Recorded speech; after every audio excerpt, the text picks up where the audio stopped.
in Sunday Thunder with Kia in gear. Dario Franchitti versus Juan Montoya. Today, one of them will be crowned kart champion. Montoya burst onto the champ car scene this season, winning 3 of the first 5 races. He led the championship for 8 events. Franchitti briefly stole the championship lead away after wins at Toronto and Detroit. But the rookie answered the call with 3 straight wins, giving him a commanding points lead. Montoya's mistakes at Houston and Australia contrast with a 2nd place and a win for Franchitti, which have handed the Scotsman a 9-point advantage with just 1 race to go. Franchitti is now the leader, Montoya the pursuer. 500 miles separate one of these men from the cup.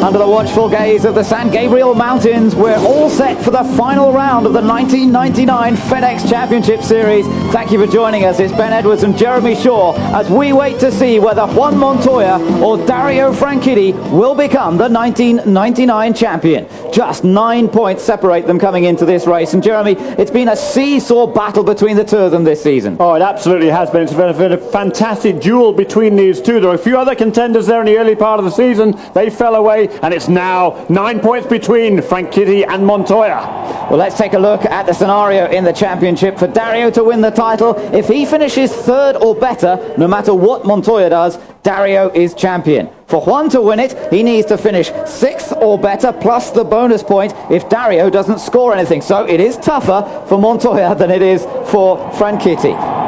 This week we've spoken to both contenders about how they're approaching this event. If I'm going to say I'm going to try harder, that's meaning the other race I didn't try hard enough.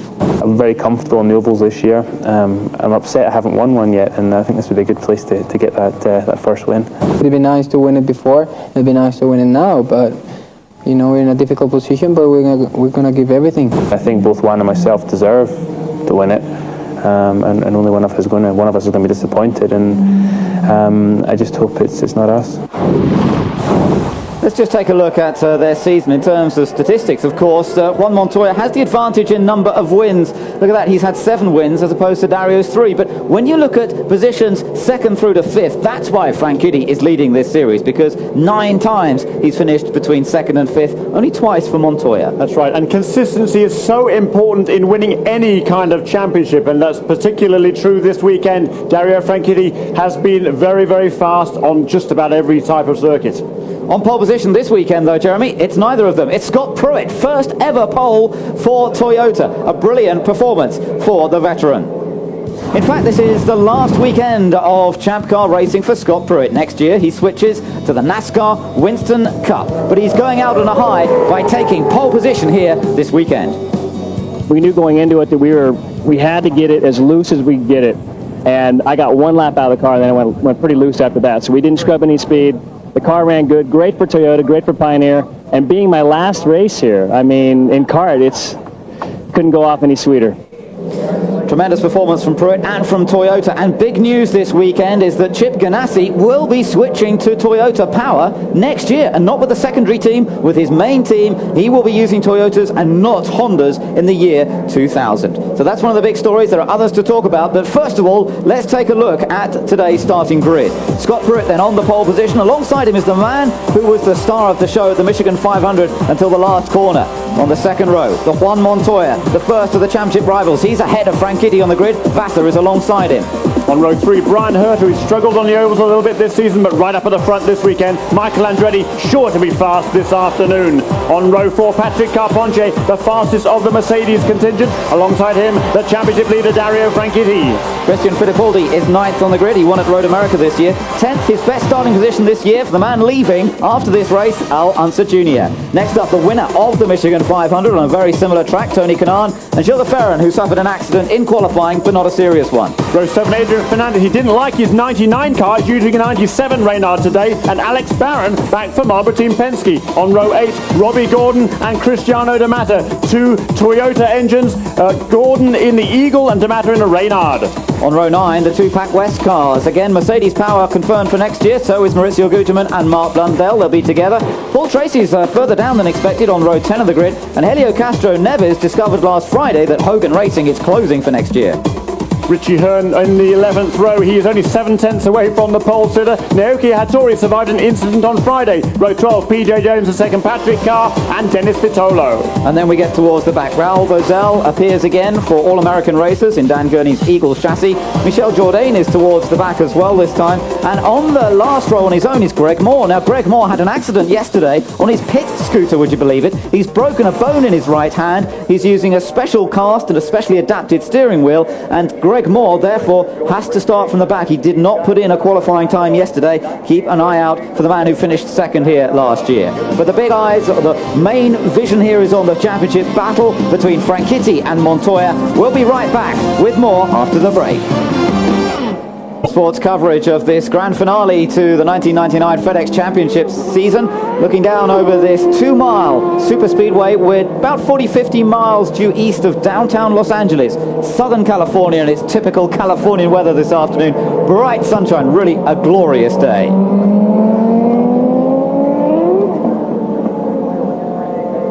The stage is set then for this finale, the championship battle between Montoya and Dario Franchitti. But don't forget, there's a race to win here today, and there are a number of other drivers who might win $1 million. That's right, $1 million on offer for the race victory here today. Last year that went to Jimmy Vasser, and this great finish here with Alex Zanardi just hipping Greg Moore, who had led into the final lap. There have been 2 races in kart history that have paid $1 million. Vasser has won both of them. That's an amazing record, isn't it? And remember, he starts at the second row of the grid again today. He's got Juan Montoya alongside him, so again in great shape. Now then, the race is 250 laps long, so take your time, settle down into your seat, and don't get too excited too early in this race. We're looking at a race length of about 3 hours 20 minutes, so it could be a long one, but it could be exciting all the way through, I think. We've got the Hanford wing on the cars. It means a lot of slipstreaming. The banking 14 degrees. It's a 2-mile superspeedway, as we said.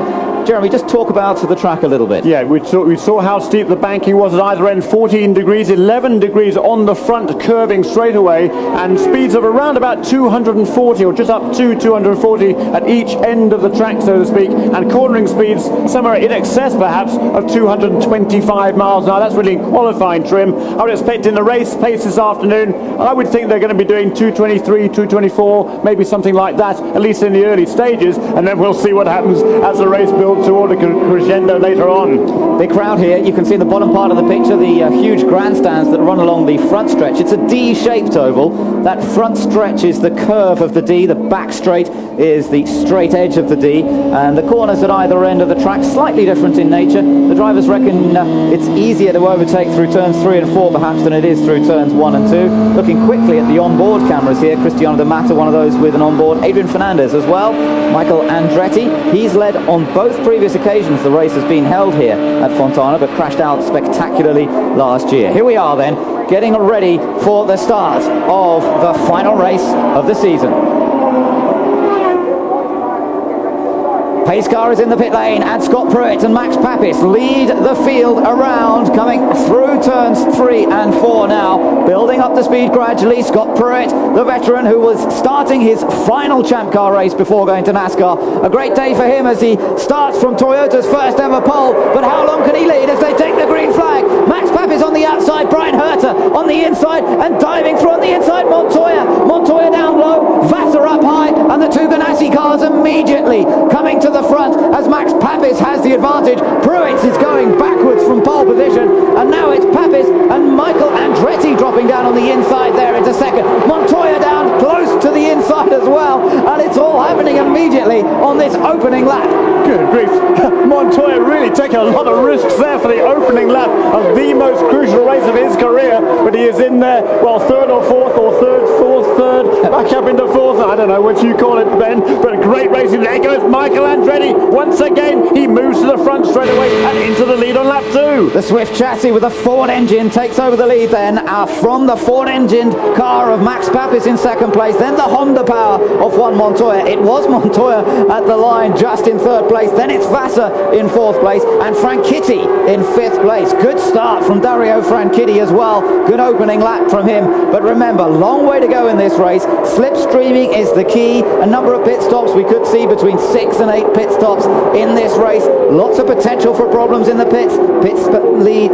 Speed limits to think about. All sorts of elements to this race for a long afternoon and a battle for the championship. But up front, look at Michael Andretti. He's actually pulling away from Max Papis in these early stages, and again he's leading the race here at Fontana as he has done the 2 previous years. Yeah, remarkable effort there, Michael Andretti. He loves these tracks. He loves his motor racing period, and he's really getting on with the job this afternoon, straight to the front. Meanwhile, there is Greg Moore. He has moved up already into 17th place the last time around. As he flashes across the line this time, we'll see where he comes up on the timing and scoring, up 2 more positions to 15th. 15th place, he's driving with a broken hand. Look at Castro Neves just diving past Adrian Fernandez. Fernandez himself was racing with a cast on his hand for much of the year. Now much better, thankfully. But Fernandez in the battle. Oh, we've got a crash at turn number 3. Oh, it's a big accident. Richie Hearn has slammed the wall on the inside. We didn't see the start of that. And Richie Hearn, the young American racer, with the Budweiser sponsored car, driving for John Della Penna's team, and he takes the steering wheel off. So movement in the cockpit, and it looks as though he's trying to get himself out of that car. Let's take another look and see if we can spot. Oh, he spun on his own. He lost the back end of the car. Round it went and slammed into the wall on the inside. Similar place to where Paul Tracy went off last year, but much faster for Richie Hearn because he was at full racing speed. Yeah, and he hit that wall absolutely square on sideways there, and it does seem fairly amazing that there isn't a tyre wall to protect the cars when they hit that barrier. If you're going to come off that corner and hit the barrier in that location, the way that wall is pointed, you're going to hit it square on. I don't really understand why there wouldn't be more protection on that wall, but the safety team is down there already. Richie does seem to be moving around. So the pace car's out. Now take a look at this. This was when they came up behind the pace car. The pace car was late coming out. Oh, look at that! Papis and Andretti got side by side. Papis just realised in time that they were obviously, the yellow had only just come out as the pace car came out of the pits. A late call, and it nearly caused disaster, but thankfully Andretti and Papis managed to avoid getting into trouble. There is Richie Hearn. That's great news. He's out of the car. He's okay. He's walking away from what was a very heavy impact. And here's another view from the camera way up above turn 2. He just lost control of that car, and it spins down to the inside there, way across the grass. You really don't slow down much on the grass at all there. And watch this heavy side-on impact there, and the bits flying off the car as that all those pieces flying off the car. Of course, that helps dissipate the energy of that accident, which is exactly what the driver needs. And there's a lot of head protection as well around the helmet area. The seats now are much safer than they were a few years ago. The seats are form-fitted to the driver's shape, and that does help to spread the load of that accident across the whole of the body effectively, to absorb, as I say, those tremendous G-forces. Take a look at this. Yes, on board with Richie. Let's listen. Yeah, let's just listen to this, Mo. Ooh. Now listen to the bang. Oh, we didn't even get the bang because the camera went. And Mark Blundell's in trouble. Mark Blundell, who was right at the back of the field, I noticed, under racing conditions a moment ago, and he slowed right down. Well, he's obviously in big trouble. Looks like the engine's gone completely there. No forward motion at all, and it's big problems early on for Mark Blundell after just 5 laps.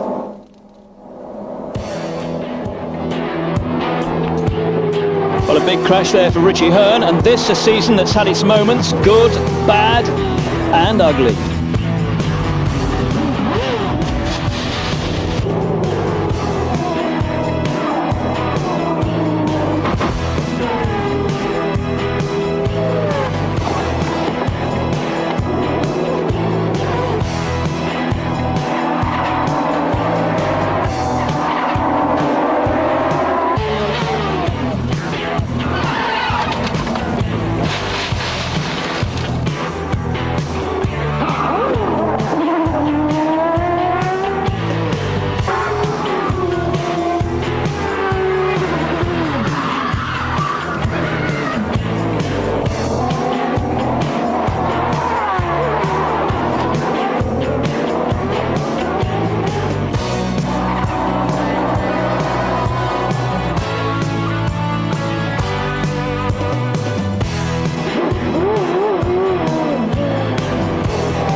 Welcome back to live action.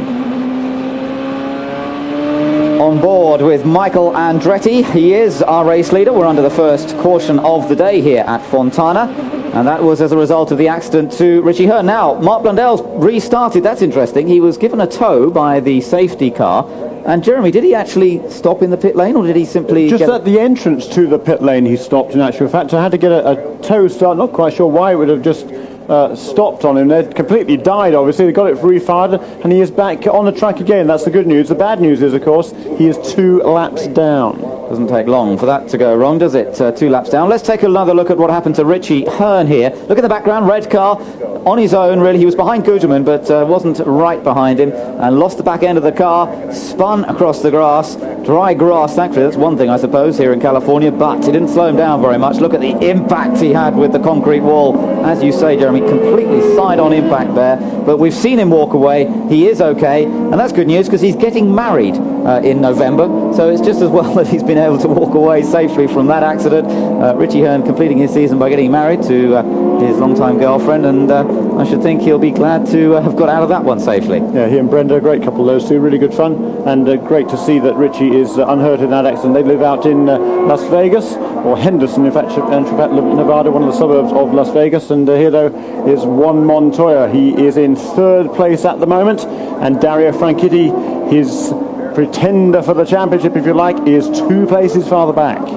Yes, not much difference between them, though, is there? Montoya 3rd, Franchitti 5th. Look at Alonso Jr. up into 6th place. We mentioned at the start that this is his best ever qualifying position this year, of this season. He's had a dreadful year, as we know, but watch out for that Penske. There you can see it. Now they begin to pick up speed, and look how far back everybody else is, all tied up behind Mark Blundell, and this has given a huge jump to the lead group. Blundell cruising around and being passed now as it goes green. Nobody could pass him until they got the green. Andretti leads across the line then. Papis and Montoya battling over 2nd position as they go into turn number 1. Behind them it's Vassar and Franchitti, and then there's a big gap back because Blundell was slow away on that restart, and nobody could pass him until they got the green flag. That's right, but I can't quite understand why Mark took up position there halfway up the field. That was rather odd. He'd rejoined at the back of the pack and sort of passed a whole bunch of cars and then held them all up, which was somewhat odd. Oh, crikey. A huge accident for Greg.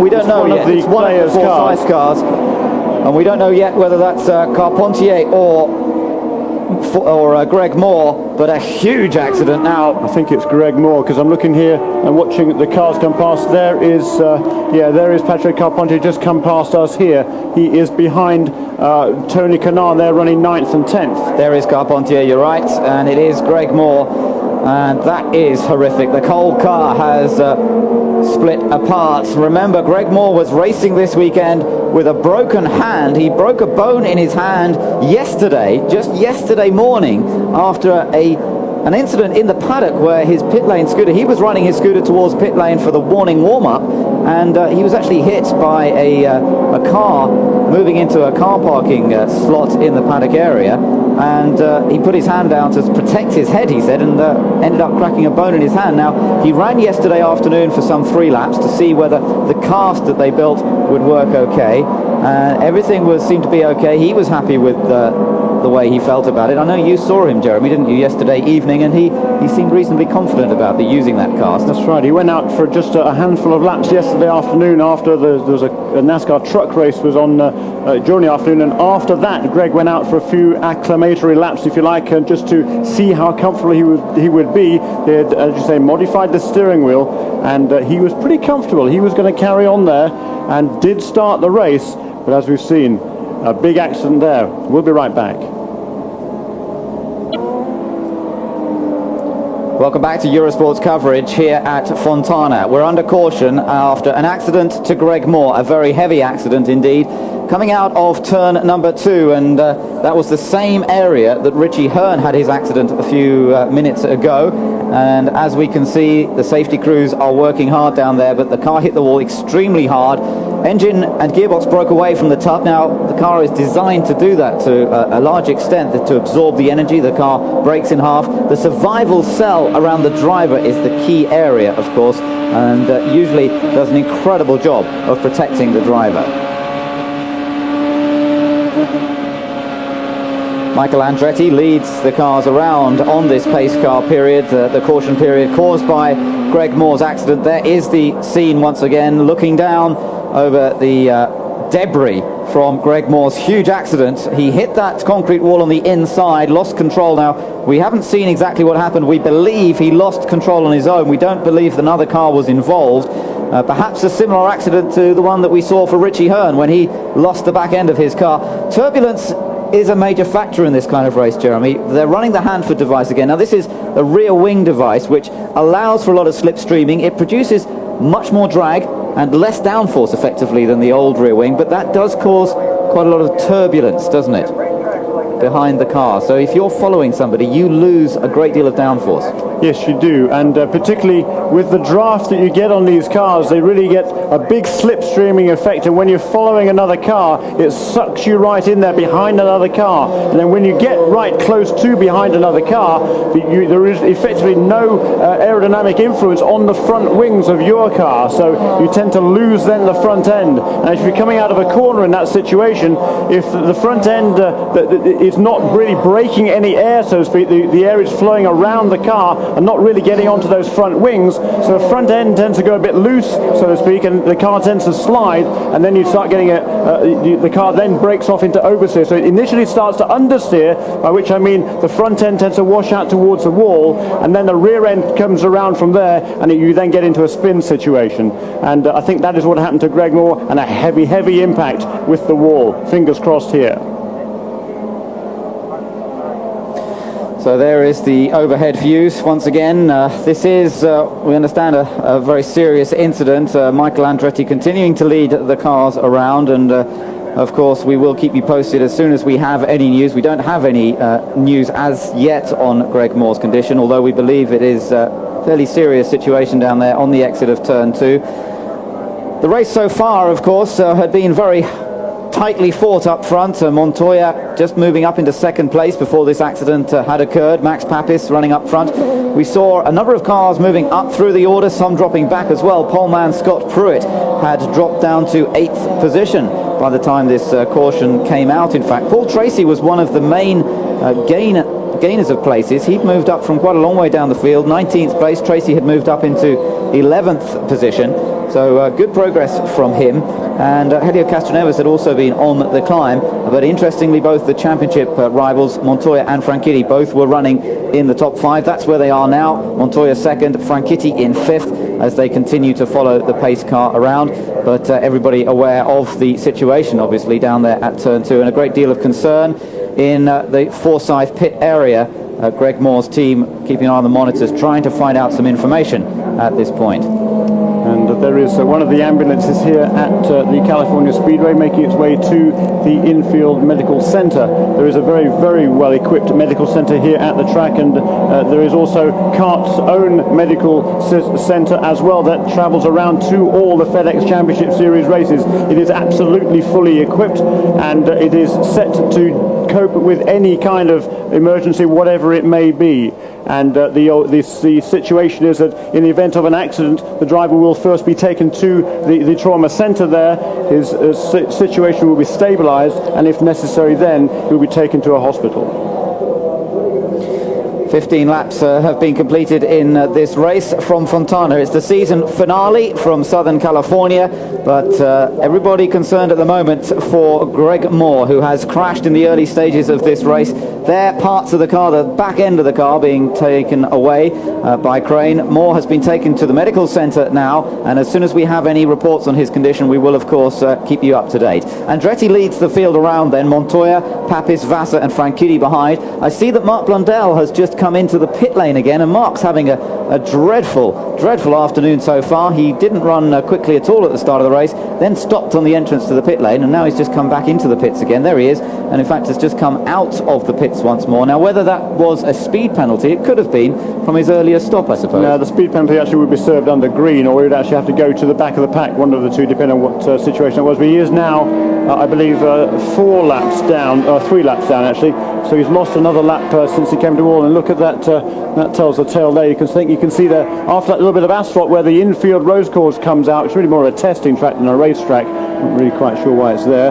but it looks like maybe the car dug into the grass at that point, and it's a very dangerous situation there, and then hit the wall and continued cartwheeling on down the back of this racetrack and shedding parts along the way. We saw the engine and gearbox there completely torn away from the chassis. That's not necessarily bad news, Ben. As you said, they are really designed to fall apart in that situation. Yes, and of course that was on the same place of the racetrack. I'm not sure if you're aware, but Greg Moore had a big crash in the same place. Is there something on the racetrack that may have caused it? Well, I don't think so. I mean, for me, it was just purely a turbulence issue. I got a really good run coming off of turn 2, and I pulled down low, and there's about 3 or 4 guys, about 3 wide in front of me, and it just gets really unpredictable, and just lost the rear end slightly, and then that was it, all she wrote. You're on a knife edge out there, so it's I didn't know what happened to Greg, and I mean, it could be the same thing because it's pretty busy in the back. You okay otherwise? I'm okay. I slowed the car down quite a bit. I hit pretty square, but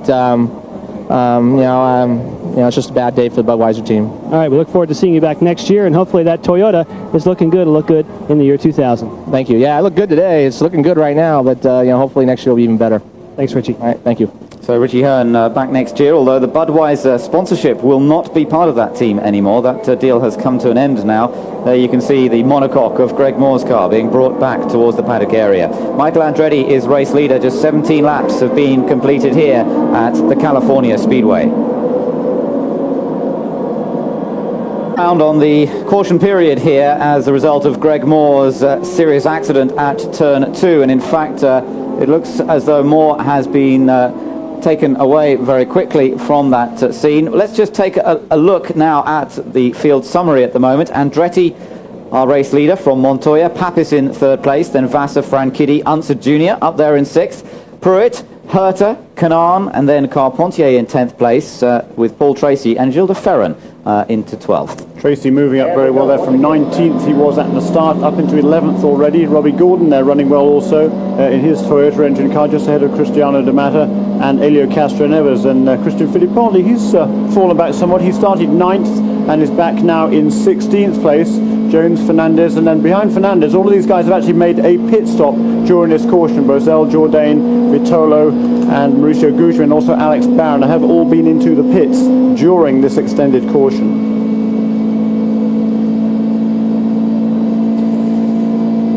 Let's just take a look at Little Al Unser Jr., who has moved up into 6th position. Last champ car race for Al Unser Jr. after a tremendous career, Jeremy. He moves next year back to a team he drove for, in fact, in champ car racing, Gallers Racing, but they are now involved in the IRL. But what a tremendous career Al Unser Jr. has had. Yeah, absolutely, that 272 starts, only 7 poles. That's perhaps his weakness, or certainly his weakness is his qualifying. Look at that, 31 wins. That is second on the kart all-time list, behind only Michael Andretti.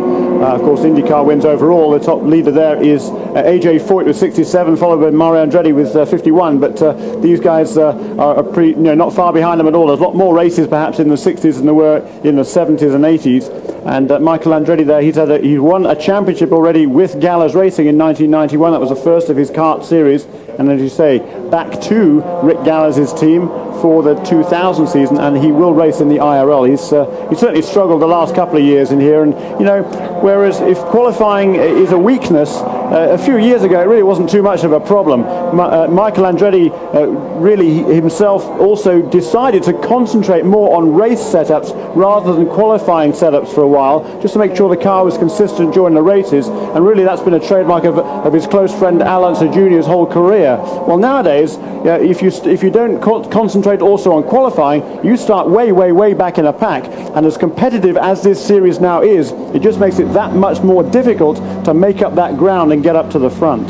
That's right. So Al Unser Jr. moves on, and Scott Pruitt also moving on. He'll be going off to the Winston Cup, and this is his last champ car start. But look, he took his pole tally up to 4 as a result of pole position here yesterday, and that's the second pole in a row here at Fontana. Last year he did it with Ford power when he was driving for the Patrick team.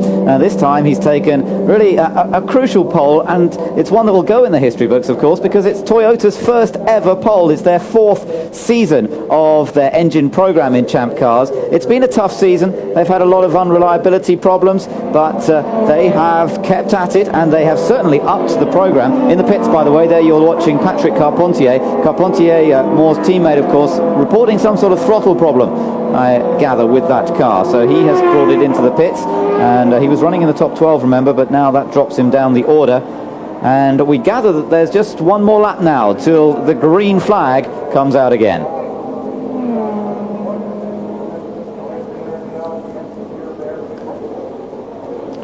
Pace car brings them round. One lap to go then. Green flag will come out next time around, and it'll be to start lap number 23. Very early stages still in this 500-mile race, and there are reports of some fluid from the back of Michael Andretti's car. Now, presumably the reports are coming from Montoya and Papis and Vassar, who are stacked up behind Andretti, because presumably they're getting some fluid on their visors. Now, we don't know any more about that yet, and it may just be the cars running a little hot at these slow speeds. Not enough airflow through the radiators, of course. That can be fairly crucial. Yeah, a very common phenomenon on these cars when they do trail around behind the pace car at these reduced speeds. You know, when they're running at 240 miles an hour, there's plenty of air flowing through those radiators on the side of these cars. But when they're only going around at 70 or 80 miles an hour, they just do not get that air into the radiators. There is not enough air flowing through those radiators to cool the engine significantly. So they will sometimes blow off a little bit of steam through the bleed-off valves there.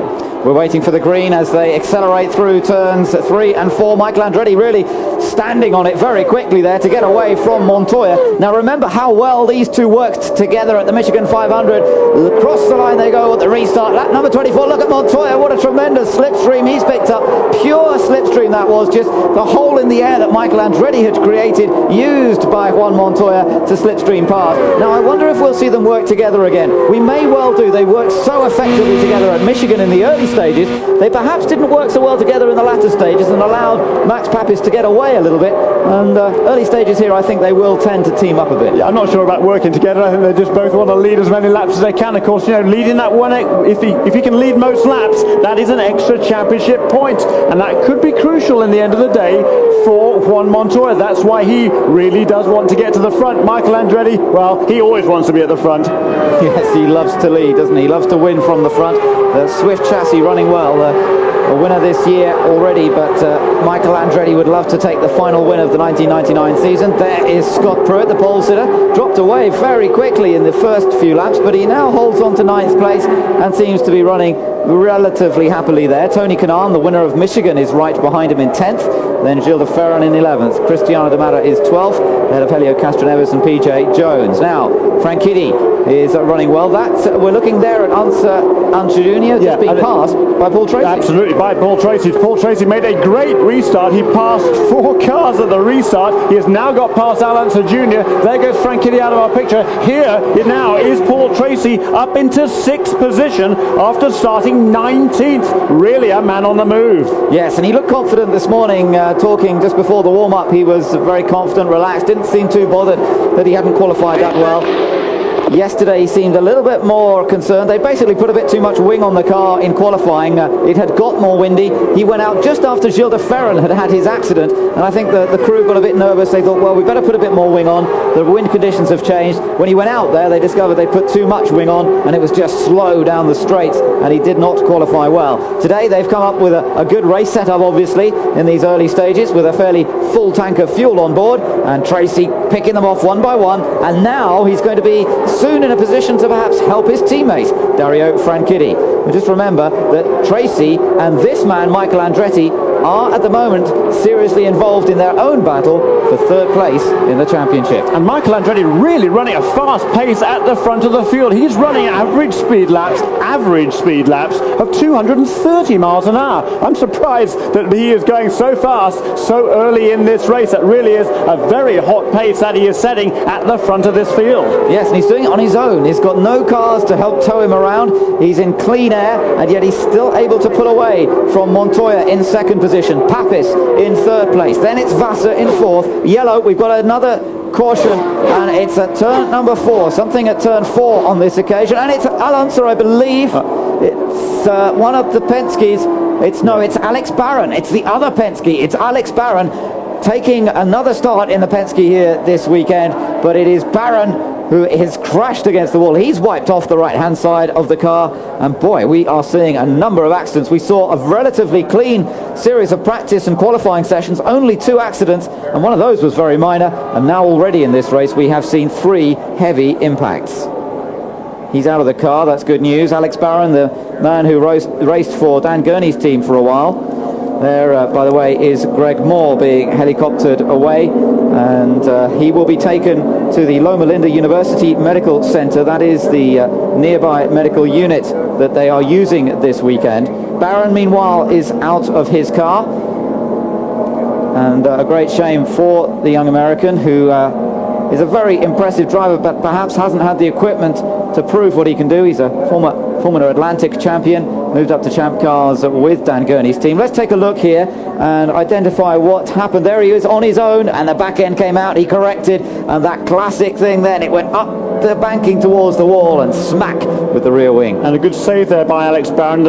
That's what a road racing driver tends to do by instinct. When the car goes sideways, he steers into that slide. He corrects that slide with some opposite lock. And the problem with that situation is then if the car then grips, the front end of the car then grips with opposite lock on, so you're effectively turning right on a left-hand corner, and if the front end then grips, it takes you straight up towards the wall. And that's what happened there to Alex Barron. The car snapped to the right, and then he had to correct it again to the left, and did a pretty good job of straightening it out, so he did not hit the wall with a head-on kind of an impact. He was able to get that car pretty much spun around, so he scrubbed off a good bit more speed. So a pretty good save from a nasty looking situation for Alex Barron.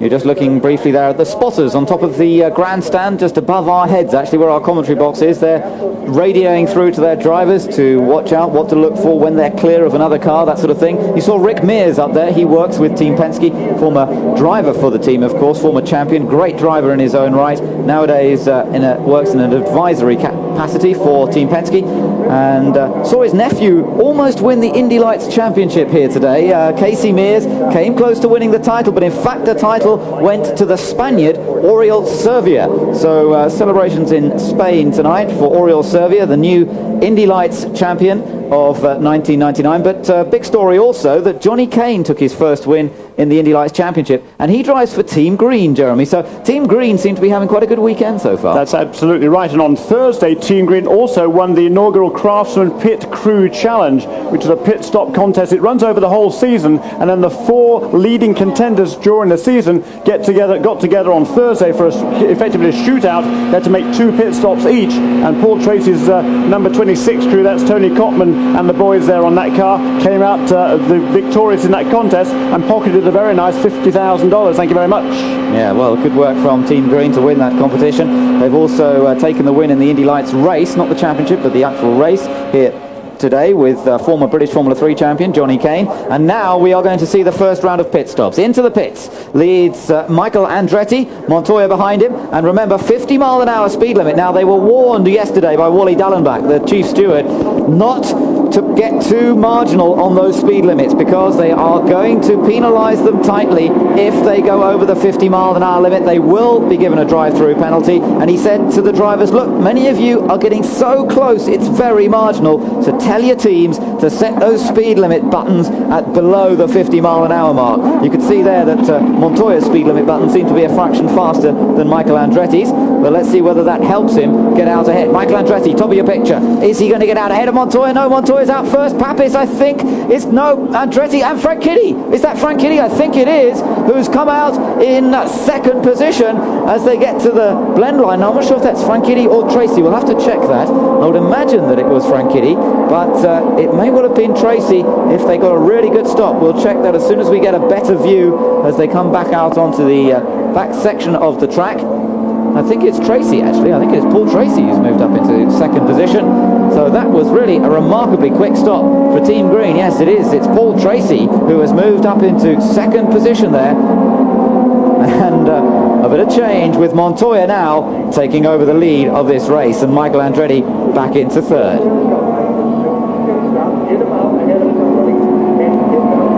To Eurosport's coverage from Southern California. We're under caution at the moment. 33 laps have been completed. Still a small matter of 217 to go. Still very much the early stages of this final round of the FedEx Championship Series. The pace car leading the field around at the moment, and we've seen that first round of pit stops and problems for Cristiano De Mata. He came into the pits, Jeremy, went back out, and now he's come back in and jumped out the car. Yeah, he was dead stick, as they say, down the pit lane, that time just coasting down pit lane. Clearly a terminal problem there, and the end of Cristiano De Mata's rookie season for Arciero Wells Racing. That's a disappointing end for him. He's had some very, very good runs this season, and of course he and his teammate Scott Pruitt have really turned up the wick on these Toyota engines these last few races. But having said that, after starting from the pole, Scott Pruitt slipped back to, he was actually running in 10th place before this latest caution, and after he had a bad pit stop, he's way back now in 19th. So problems there indeed for Pruitt, and let's just take a look at who gained and who lost out in that round of pit stops. Well, the main man who gained positions there, I suppose, was Juan Montoya. He only had to gain one, but he's gained it. He's now in the lead of this. Well, no, he's not in the lead of this. Well, no, actually he's not, because we've got Jourdain and Vitola there, haven't we? That's right. Michel Jourdain Jr. and Dennis Vitola had made a stop under the previous caution. Really not much point in them coming back in again. They'd only done 3 or 4 laps of green flag racing, so they've got pretty much a full tank of methanol. No point in coming in, so they are at the front of the pack. But the head of the real race, I think you have to say, is certainly Juan Montoya. And then Paul Tracy, who has charged up through his pack. Another great pit stop by those guys, and there he is, right up towards the front. What a confident man Tracy is at the end of this season compared to where he was at the end of last season. Do you remember how he threw this race away? A potential victory here last year on a restart. Well, now we're getting another restart underway. The green flag awaits them, and Montoya begins to pick up the pace. Can't overtake until the green comes out. Now the green's out, and he's been completely outfoxed there by Paul Tracy.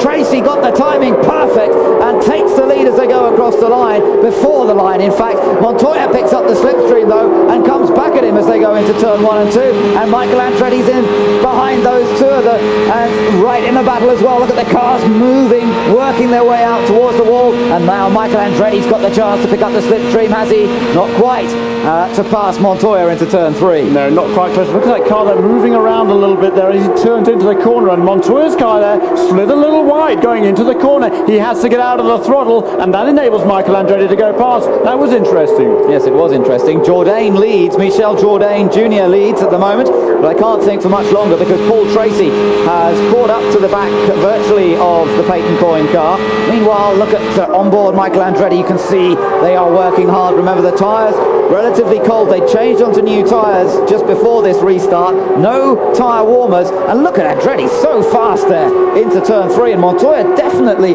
seems to be struggling for speed, for grip going into turn 3. Tracy has taken the lead now from Jourdain.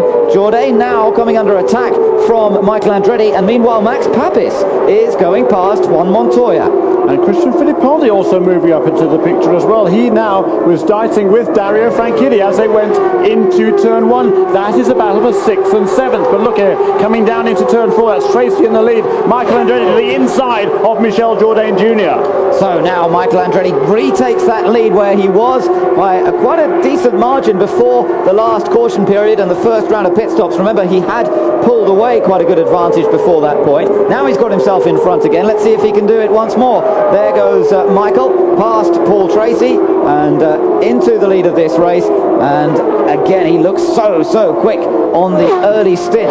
Whether he can keep that up throughout this race is another matter, but it's now Andretti leading, Tracy second, Papis into third place, Jourdain is back into 4th position, then it's Montoya and Franchitti. The two of them pretty much together on the racetrack now. Absolutely right, great stuff here, but of course very early stages in the race, 250 laps. We're just across the line there goes Michael Andretti. That is 39 laps in the book, so a long way to go. Yeah, it's about patience. It's about trying to protect the car, look after the car until the final 100 miles, the final 50 laps of this race. That's what Jimmy Vasser reckons, and he's had an extremely good record at these 500-mile races, winning here last year, winning the $1 million prize. And remember, once again this year, $1 million on offer to the winner of this race. The champion will also get $1 million for winning the title, but just one race here at Fontana worth $1 million to the race winner. Papis got to be a good bet for that after his performance at Michigan earlier this year, and he's chasing after Paul Tracy. There they are, Tracy in the green and white car, Max Papis in the blue and white Miller Lite machine in third place. Then look in the background, you can see Juan Montoya next up, and then Dario Franchitti battling with Michel Jourdain Jr. And once again, Michael Andretti disappearing at the front of this field. He is so much faster than everybody else in these early stages. Once again, across the line there, 32.0 seconds. That is just about 229 miles an hour. And again, he pulls away a half a second a lap over Paul Tracy. You can see there, look at those times at the line. 227.6 miles an hour for Michael Andretti, my maths is a bit out, and 224 for Paul Tracy, 3 miles an hour faster. Amazing performance. Look at this, Helio Castroneves coming on Brian Herter, and Castroneves in his last outing for Hogan Racing. Not only that, it's the last outing for the team. Last Friday, it was announced that they would be shutting down the shop from Monday, in fact. So just the day after this race, the whole thing will be shut down. Mechanics trying to find new jobs elsewhere, and Helio Castroneves looking for a drive for the year 2000. Yeah, and that is a shame. I'm sure it'll be a short-lived situation. There's quite a few very, very good drivers looking for jobs, of course, which is a shame to see. But I'm sure Helio Castroneves will not take too long to find one. And he really is running very well this afternoon in that Lola chassis. Yes, he was one of the few to take the battle to Montoya in the early part of the season. Meanwhile, down in the pits, Dr. Steve Olvey. Let's hear from him. Here. What can you tell us, Doctor, about Greg? Greg has severe head and internal injuries. He's being sent to Loma Linda Hospital for further resuscitative efforts. Dr. Jeff Grange, who's the chief emergency doctor here in this area, is with him in the helicopter and is going to report back to me soon. This is a life-threatening situation? Yes, it is. Thank you. Well, that is the latest update, and of course all our thoughts are with Greg Moore at this moment, and let's just hope that there is good news as we go through this race. We will keep you up to date with any news that we get, but obviously a very serious situation for the Canadian driver. Up front in this race, Michael Andretti, as you say, once again opening up that advantage, 4.4 seconds his lead now over Paul Tracy. Max Papis close in behind Tracy, still in third place, and then Montoya and Franchitti separated by just 0.4 of a second. Awfully hard to keep up our concentration, I must admit, in this situation here with Greg Moore, a very good friend of all of ours, of course. The race does go on, however, so we will be doing our best to bring it to you as well. As you see there, that is Mauricio Gugelmin, who's running in 7th place, and Michael Andretti still pulling away very rapidly at the front of the field. The gap now out of 5 seconds. Behind Gugelmin, Jimmy Vasser. Now that's interesting. I mentioned earlier on that Vasser takes things steady in these 500 milers. He's happy to run in 8th. There's Gugelmin running in 7th. They did firm up that deal and announce it officially that Gugelmin will be with PacWest again for the year 2000. Confirmation also that they will be running the Mercedes engine, and that's good news. The Mercedes engine program has suffered a little bit this year. They haven't had the most competitive motor, and Forsyth Racing are switching from Mercedes to Ford for next year. So very important for Mercedes to have a top team, and that confirmation that they will continue with PacWest in the year 2000. Good news for all concerned. Andretti's lead, as you can still see, continuing to build over Paul Tracy. It's now up to 6.1 seconds, and it's a remarkable margin that Michael Andretti seems to have over everybody else at this point.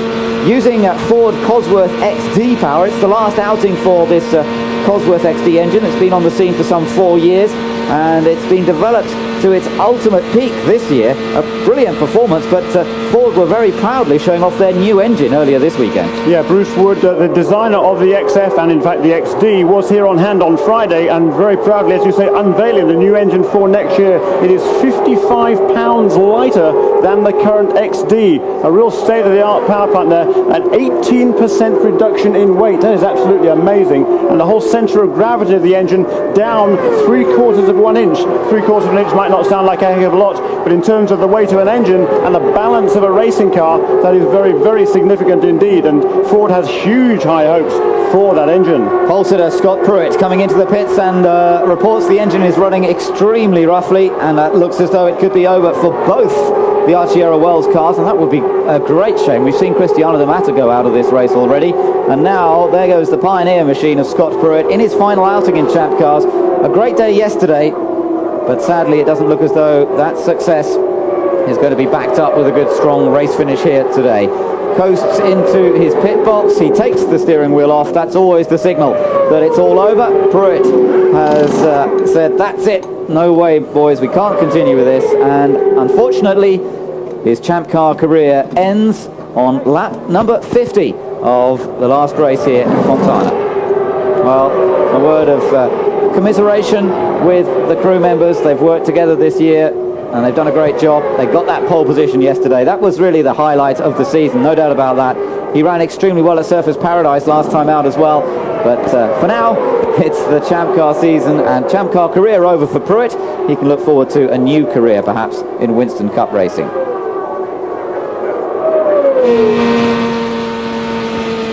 On board with Michael Andretti now as he continues to run away up front in this race. 8.4 seconds his lead over Paul Tracy, and I guess what he's trying to do is to go as quickly as possible, hope for no caution periods, try and put a lap on everybody. Well, I'll tell you what, at this rate, if he carries on like this, he might actually manage to do that. Down in the pits, meanwhile, Scott Pruitt has already met up with our man down there in the pit lane, and let's see if we get a chance to hear from him. Or are you hoping? Let's hear from him. There he is. I know you really wanted to go out with a win. What happened? We're not sure. Something in the engine wasn't working right. We picked up a miss, and it got pretty bad. And finally just came in, and it shut itself off. So I don't know exactly what happened, but thanks to the fans, all the support I've had in kart for so many years, just isn't the way I want to go out. We'll miss seeing you on the circuit. Thank you. Thank you. So Pruitt's career comes to an end. Remember Alonso Jr. today in his last race, and Kart announced yesterday that they would take the racing boots of Scott Pruitt and Alonso Jr. after the end of this race, take them away, and they're going to have them bronzed and put on a wooden plaque and presented back to them probably in the early part of next year. So that's a nice memento for both drivers. Back to Eurosport's coverage from the Fontana Speedway, the California Speedway here outside Los Angeles. Michael Andretti is dominating this event so far, an advantage of 7.9 seconds over Paul Tracy, and you can see Michael involved in other traffic out there now. Max Papis holding on to a strong third, Montoya and Franchitti behind. Andretti's pace continues to be blistering here, 32.3 his last lap around, maintaining a good advantage over Paul Tracy with Max Papis in that third position. Montoya, Franchitti still running together, then Christian Fittipaldi, Helio Castroneves, Maurizio Guterman in 8th place ahead of Jimmy Vasser, Alonso Jr., Adrian Fernandez and Michel Jourdain Jr. Let's take a quick look at the race recap. Andretti our current leader, but we've had 4 of the leaders so far, 4 different changes of lead, 3 caution periods over some 25 laps, and already we've seen 6 cars out of this race, and we've still got 192 laps to go, so a bit of attrition in this race already. Scott Pruitt, Cristiano De Mata, Alex Barron, Patrick Carpentier, Greg Moore and Richie Hearn all out of this race in relatively early stages. Now, I'm glad to say we've been joined in the commentary box by Roberto Moreno. Roberto, great to have you with us once again. Sad obviously that you're not out there racing, but just watching the battle at the moment there between Christian Fittipaldi and Helio Castroneves. We've been talking a little bit in this broadcast already about the tow that this Hanford wing produces. From a driver's point of view, can you just tell us what it feels like in this situation? It's just amazing. When you get near a car, and in a place like this, everybody goes round and round, and it creates a slipstream so big that even a car a long way in front of you sucks you and makes you better speed, and you have to have an extra gear set. So when this happens, you can put it into the next gear, and it will not overrev the engine. 2 drivers are amazing me in this at this point in this race. One is Michael, the way his car is handling, and also Castroneves, the way he's flying through the traffic and coming up to the top. So I think those 2 guys have a fantastic car in their hands, and it's just so good to have a car like this in the race as fast as this.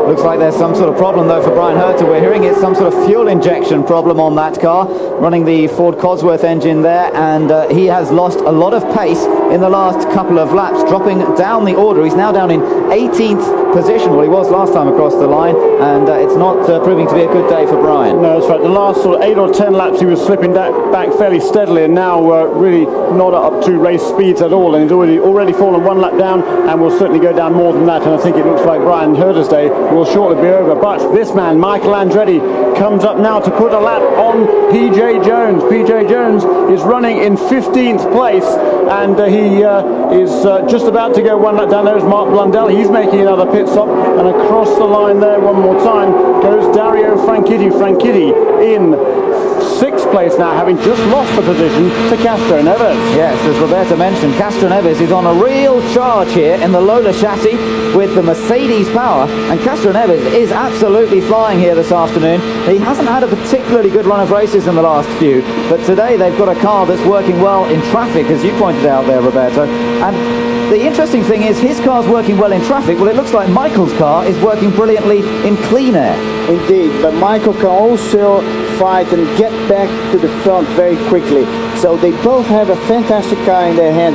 And I looked carefully before, and Castro Neves was able to come down. He was in the middle of the corner and come from the top behind another car, which is really amazing, and come all the way down to the bottom, crossing a slipstream. This situation, only when you have an extremely good handling car, you can achieve it.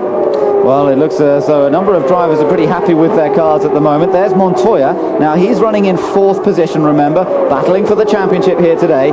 His main rival, Dario Franchitti, runs in 6th place. So not a great deal of difference between the two of them. They run the same equipment, both in the Reynard chassis, with Honda power and Firestone tyres. The difference is in the teams. Of course, one Montoya run by Team Ganassi with the veteran race engineer Mo Nunn, and Dario Franchitti with Team Green. They took the title back in 1995 with Jacques Villeneuve, but perhaps it's the Ganassi team with the more recent experience of winning a title that had the slight edge in those turns. Well, you've got to keep in mind that this race only matters the last stint after the last pit stop, and we're still a long way from it.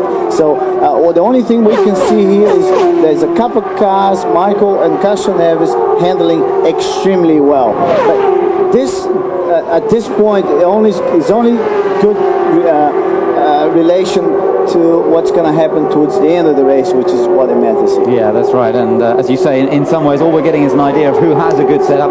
But look at this. I mean, Castro Neves has just stormed his way up, and now he's on the tail of Juan Montoya. This is going to be the battle for 4th place once Castro Neves gets a little bit closer. Now, presumably at this point, Roberto, he's getting a big slipstream effect. A great big one right now. And if he can carry that momentum into the corner, and you see he can go in behind the car in front and stay with the same speed. So when he comes out, he gets sucked by that car, and he'll probably just drive straight by.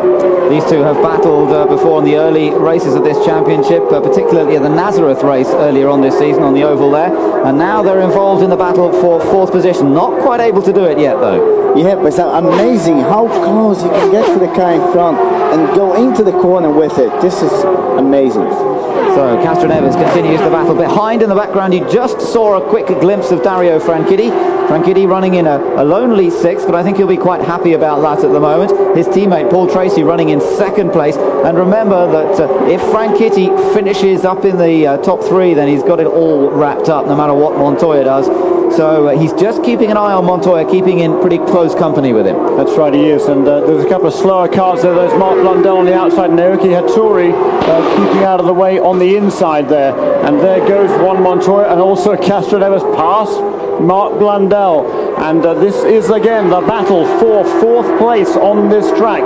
We're still not even close to halfway through this race. A heck of a long way to go. Just 69 laps in the books now, and plenty of racing to go. As Roberto very rightly says, it's the last 100 miles that really counts. It is, but you've got to get there first, haven't you? You've got to survive. There, Castro Neves running a little wider, and now he's got some other traffic, which might be able to help him if he can just use that traffic to pick up a secondary tow, getting past Robbie Gordon there quite cleanly, no problems at all. Well, what I can see it clear now, and once he got to the top 5, he's being very, very cautious, and which I think is quite smart of him to do at this point. Yes, early stages, as you say, so don't take too many risks at this point in the race. Let me tell you that Andretti's lead, which was up to about 8 seconds at one point, is now slightly less. There is Helio's gone past Montoya now, so he's made that move at last. Well, not at last, but he's made the move and he's gone through, and now not far behind Max Papis, so just continuing on his way. That, in fact, is one of the Walker cars. That is Gilles de Ferran, in fact, who also is a lap down. He's fallen way off the pace, relatively speaking, is 14th place. But here, the race leader, Michael Andretti, lap 71 into the pit lane, and right behind him on the road also is Paul Tracy into the pits. So the second round of pit stops taking place, and also in is Dario Franchitti, Robbie Gordon in behind them as well. So this is a crucial stop once again. Michael Andretti pulls into the Newman Haas pit. The team green cars have to go all the way down. Oh, and Andretti went too far. He went too far. He had to be pushed back there. He ran over that front hose. Remember, the concrete surface there, very slippery when they have to hit the brakes coming in onto their marks, and he just overdid it a little bit. He ran over the front hose there. That is not a penalty. It's as long as you don't... Oh, there's a problem. Serious problem. Look. What a shame for Michael Andretti. Yet more disappointment, it seems, in store there. There goes one of the cool cars. The other one is still in the pits alongside for the second cool car. There it goes now as well. But clearly a serious problem with the engine coming off Michael Andretti's car. How many times have we seen this in 500-mile races in particular? Michael Andretti fights his way to the front, and then cruelly, it seems, some kind of mechanical problem. Yet more frustration for Michael Andretti. It's unbelievable, isn't it? It means that Max Papis is now in front. Montoya is in the pits and gets away safely. So Montoya's made his stop. Franchitti's made his stop. There is Dario Franchitti, and everybody else piling into the pit lane at the moment as well. There is Franchitti. Do you see that little bit of a wobble on the car? What's going on here for Franchitti? Perhaps one of those wheels hasn't gone on properly. He's wiggling the car around, or is the car doing that to him? It's going very slowly indeed. He's not up to racing speeds at all. There is no caution on the track, and Dario Franchitti has a problem and is coming back into the pit lane. This is crucial stuff indeed. Dario Franchitti, the championship challenger. Look at how the car's sitting. It looks to be sitting down a bit on the left rear. I'm not sure if that's just an optical illusion. Let's see if we can spot anything. Roberto Moreno's keeping an eye on this. It's difficult to see at the moment, but he certainly has a problem. He's certainly not happy with the car. Obviously, as he was out on the track, it didn't feel right. And in that situation, in this sort of a race, you don't take any chances. You bring it into the pits. You have to do that. And Montoya, of course, has had a good stop. It's got away cleanly. And look at that left rear is down.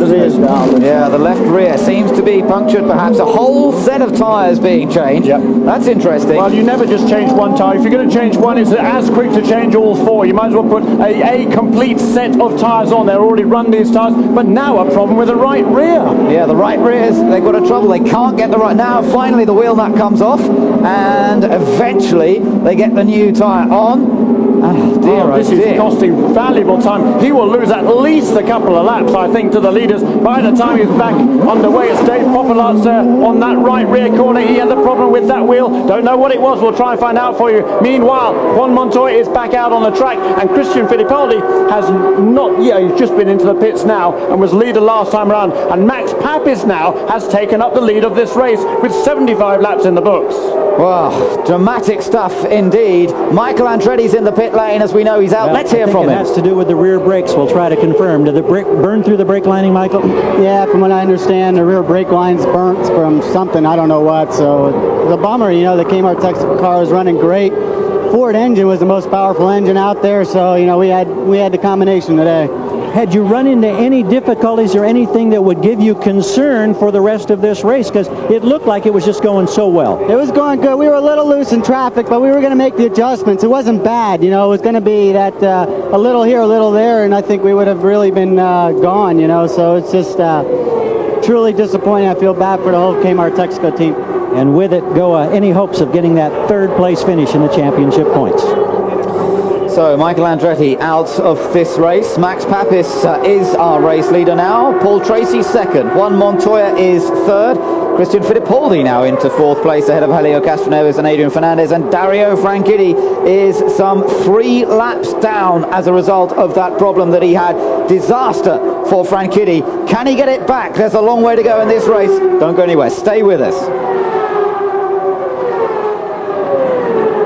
laps completed by him. He has a 2.4 second advantage over Paul Tracy. Juan Montoya runs in third place and suddenly looks good for the championship because Dario Franchitti had a disastrous stop a few moments ago. There is Franchitti. He's not quite 3 laps down. We thought he was 3 laps down. Well, I thought he was. He's not actually. He's 2 laps down, but they just didn't get the rear wheel seated properly on the hub. That was the story, apparently. So a mistake in that pit stop that has cost him a couple of laps. Now, at this stage in the race, Dario Franchitti has to be very, very careful indeed. They've made one mistake in the pits. He has to be careful now not to let that affect his concentration. He has to just get on with the job, run the same sort of pace, whatever pace he can run. He doesn't want to push it too hard and just let the race come back to him. He can't really influence the race at this stage because he is too far back. He just has to be patient and let the race, as I say, come back to him. And what that means in many ways is hoping that strategy can play its part. Perhaps a caution period coming out at the right time would just allow him to get back onto the lead lap. That's the key. Yeah, he is 2 laps down, and you might think that's an insurmountable disadvantage. It really isn't. We saw at Michigan in July, Tony Kanaan came back from 1 lap down, and he won the race. And that's far from unprecedented in this series. We've seen people in the past come back from 2 laps down, or even more, in fact, and win the race. But he doesn't necessarily, of course, have to win the race. What you do in those situations is you do the opposite to the leaders, and you're hoping that when the yellow comes, the leaders stop on the pits. You don't have to, and so you just try to do a strategy different to the leaders. Well, let's watch that as this race develops. 166 laps still to go here. 84 laps have been completed. Max Papis, the man who came so close to winning at Michigan, is up front once again now. We're watching Maurizio Gugelmin once again running in 7th place, and the Pac West team having a good record on these kind of tracks, on the super speedways and in 500-mile races as well. Maurizio himself's had some good finishes on this racetrack and lying in a good solid 7th place. That's quite comfortable at the moment. He'll be happy about that and running at a consistent pace. Jimmy Vasser runs behind him, and we've got an accident for Dennis Vitolo coming into the pits by the looks of things. Yes, not slightly unconventional approach to the pit lane there. Not only did he go backwards, we also got a fire there on the back of the car as well. So not good news all around for Dennis Vitolo. The good news is, if there is any, he didn't hit anything. Oh, that's right. Well, the caution has been thrown. The yellow flag is out, and the marshal's rushing down there with a bucket of water, but another marshal's already there with an extinguisher. And again, that is, I think, good news for Dario Franchitti. I think he was, there he is, spinning down. He was trying to make a pit stop, and it's pretty tricky on this type of racetrack. As Roberto will say in all seriousness, you come off the banking there onto the apron where the road flattens out off the banking, and it is not very easy, is it, Roberto? It is very easy to make that mistake. What he most likely has is an oil leak. You see all that fire is probably coming from some oil, and then he spun probably on his own oil. But even so, it is quite easy to make that mistake. Indeed. Well, Max Papis is our race leader. 86 laps have been completed.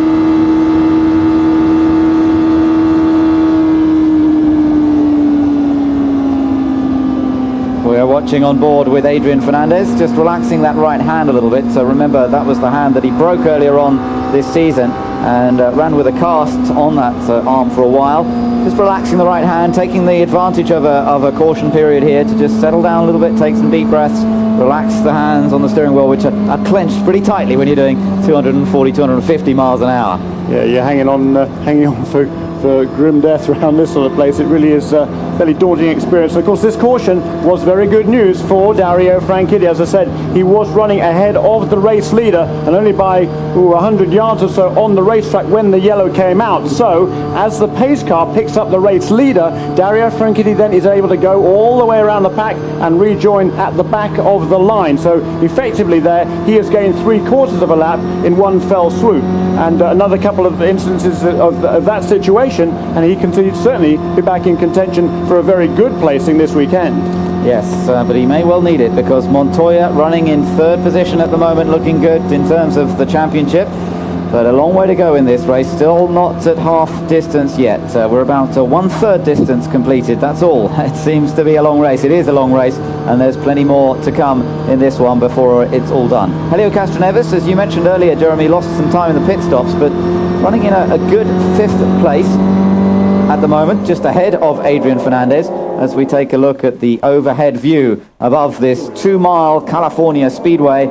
the packed grandstands on the right-hand side of the shot there, and everybody enjoying an absolutely gloriously sunny day. Gorgeous conditions, no breeze really, or just a tiny breeze, none of the strong winds that we saw in qualifying, which was affecting a lot of the cars. Today, really just about perfect conditions for the race. Looking down over the speedway then as Papis leads on another caution period here in the season finale of the FedEx Championship Series. Just coming into the pits, a few cars. Jimmy Vasser, interestingly, has decided to come into the pits. Now, Jimmy was running in 9th place, and he has come into the pits on this caution period.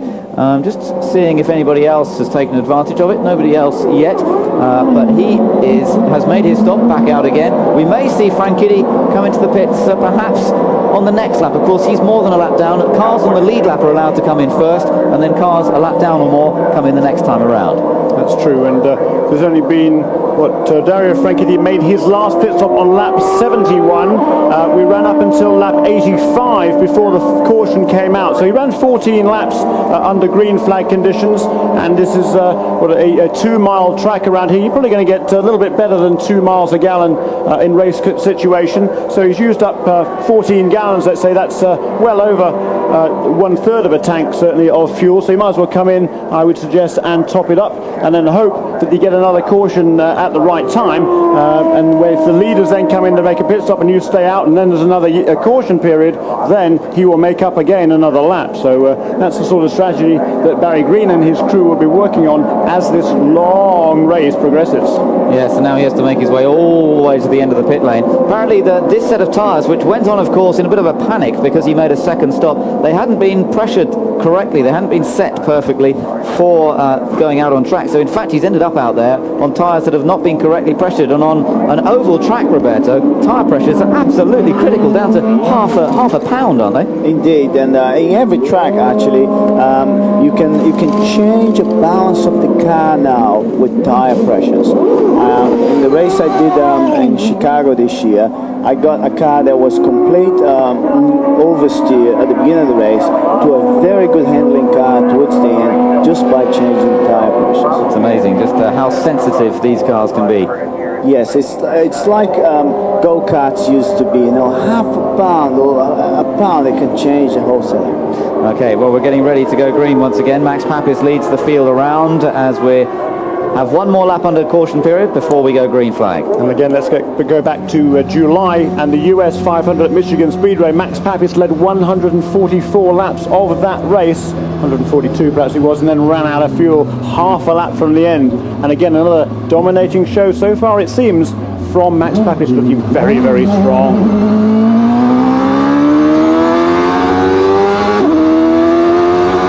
There we are looking at Adrian Fernandez's stats. He's up to 6th place in this race, and on the 500 milers he's had 1 pole, his best finish a 3rd place. Of course, he's had a win this year already. That was at Motegi earlier on this season, and a good result for him on that occasion, but had to sit out a number of races this year as well because of the injured hand he suffered at Detroit. Into the pits again, Brian Herter, and it really does look as though his last outing for Team Rahal is not going to be covered in glory, sadly. Herter's been having some fuel injection problems throughout the course of this race so far. Alonso Jr., meanwhile, he's running in a competitive 8th place in his final outing for Penske.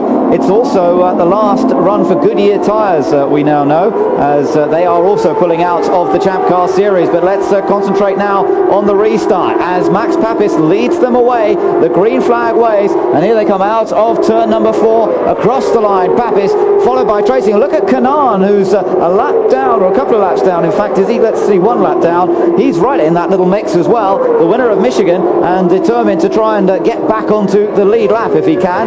There he is, just being chased by Juan Montoya. Yeah, a lot of lap traffic in there amongst the race leaders there, and as you say, Tony Kanani has gone a lap down in the early stages, and he knows how important it is to be patient at this stage in the race. They need obviously to improve that car a little bit. It is not able to run at the standard of the race leaders, but maybe a couple of little changes on that last pit stop, and maybe now he can run with the leaders and perhaps get that lap back. Although, as I say, that he is actually passed by Juan Montoya going into turn 1, but that's fine if he can tuck in behind Montoya. Montoya, I'm sure he'll be pretty happy. Yes, that's right. That would give him a good run throughout this race. Behind them you can see Raul Bozel. He's some 2 laps down now in the Eagle chassis, and then some movement going on around behind him. Though I think that was Christian Fittipaldi, who's running in 5th place. Teammate, of course, to Michael Andretti, who led the early part of this race so well. He reckoned, Michael Andretti, that they have the strongest engine out there in the Ford Cosworth XD. Well, we've got a Ford engine up front at the moment in the hands of Max Papis. Then it's 2 Hondas, then the Mercedes, then a couple of Fords, another Mercedes and another Honda. First of the Toyota runners is Robbie Gordon, running down in 14th position, although they did take pole position yesterday. And he is a lap down, and I think Christian Fittipaldi might be in a spot of bother. I just saw as he came past the start-finish line that time, he had been overtaken by Helio Castro-Neves, who now, after that poor pit stop, is back up into 4th position, and also Adrian Fernandez went past Christian Fittipaldi as well, so we will keep our eyes on Christian's car. Yes, there is that battle. There's Christian Fittipaldi, and looks as though that Dario Franchitti is battling with him at the moment. But remember that Dario Franchitti is a couple of laps down and can't quite get away around Christian at that point, so settles in behind him once again. There's Fittipaldi just going past Jourdain. Jourdain also a lap down. So Christian Fittipaldi running in 7th place. Jimmy Vasser running in 8th. Alonso Jr. 9th. Tony Kanaan in 10th place. Then PJ Jones in 11th. By the way, PJ Jones back in this weekend. Jan Magnussen has been running the Vistion car recently, but it is PJ Jones back in for this final oval race of the season, and still the drive there to be sorted out for the year 2000. A number of drivers, including yourself, Roberto, I think I gather up for the drive there at Patrick Racing. I'll stay quiet at this point. All right.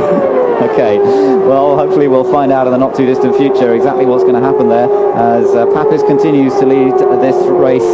96 laps have been completed, and Christian Fittipaldi reporting that he hit a bit of a slippery patch on the track, which is interesting. There's PJ Jones battling with Maurizio Gugelmin. Gugelmin running in 6th place. PJ Jones running down in 11th place, a lap down, and Gugelmin finding it a little tricky to get around PJ at the moment.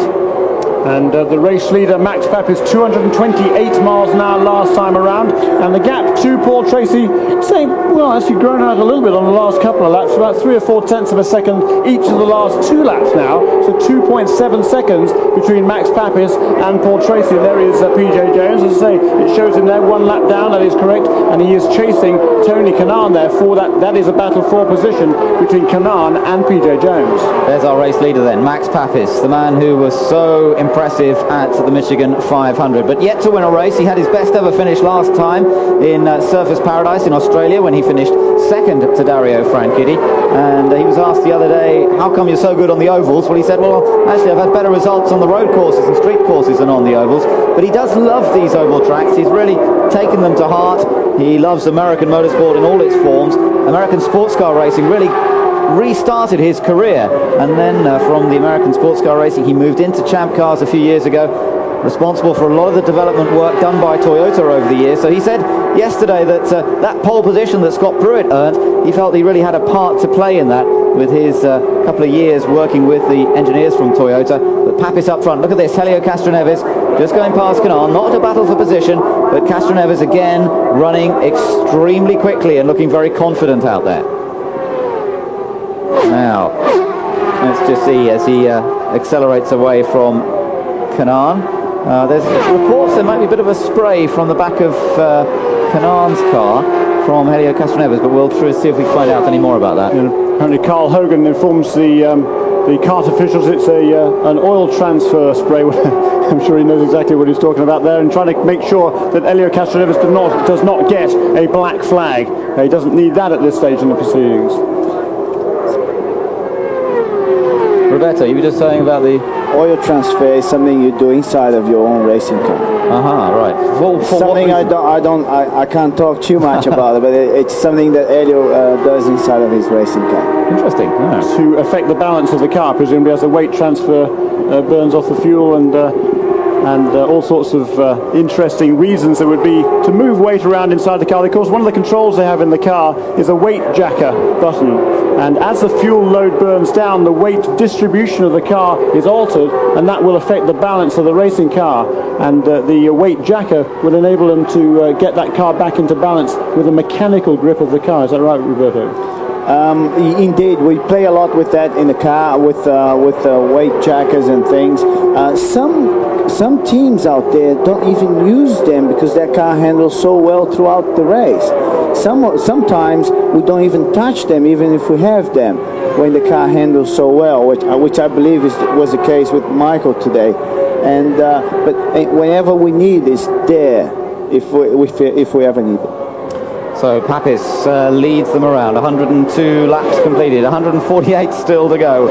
And Tracy running in a competitive second place, some 3 seconds behind. Montoya is in third. Helio Castroneves is fourth. Fernandez fifth. Guterman sixth. Fittipaldi seventh, with Vassar, Alonso Jr., Kanan and Jones behind.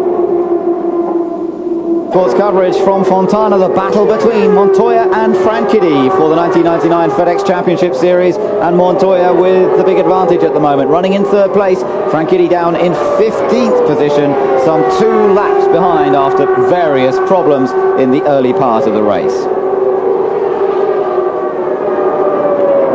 Max Papis is the race leader, 107 laps in the books, and maintaining a just under 4-second lead over Paul Tracy. Let's just take a look at those positions. Papis, Tracy, Montoya, that's our top 3. Castroneves has been running extremely quickly all afternoon. He's ahead of Fernandez and Maurizio Guterman, who's also putting in a strong run today. Christian Fittipaldi runs 7th, then Jimmy Vassar, Al Unser Jr., Tony Kanaan, PJ Jones, and in the final points scoring position at the moment is Gilles de Ferran. Then we see Jourdain, Gordon and Franchitti down there in 15th place, 2 laps behind, but just hoping that the strategy works his way, that they can work the yellows a little bit and get himself back in contention here. He has passed the eagle of Raoul Boisel. That was 4 position 4 or 5 laps ago, so he has moved up 1 position, and for certain I think there's going to be some attrition before the end of this race, so he should be able to get up into the top 10 or 12 fairly easily, but he's going to as you say, Ben, play some interesting strategies and have things fall his way. He just needs a little bit of good fortune at this stage to get back into contention to really where he needs to be. He'll certainly feel more comfortable if he's back up amongst the top 10 or 12. And you know, as competitive as this series is, as I said before, it's going to be tough to do. So he's going to need some bit of good fortune on his side to help him along the way. Yes, he is. There's no doubt about that. There's a story that the car of Castroneves is running a little bit rough, and it sounds as though he may be in trouble. Castroneves is slowing. Car number 9, the Hogan machine, and what a shame this would be. He's run so well here this afternoon, worked his way up from 20th on the grid to be running in 4th position. He's been overtaking everyone. Look at the smoke coming from the back of that car. It's all over for Helio Castroneves. Yeah, that's the terminal oil transfer, and I think what they were talking about when Carl was, I wasn't really paying attention when Carl was talking about that oil transfer. There's, you know, as these cars run, particularly in a 500-mile race, they will use up some oil, and I believe many of the teams or most of the engine manufacturers now have a sort of reserve oil tank, and they can actually transfer some oil across from that reserve tank into the main oil tank.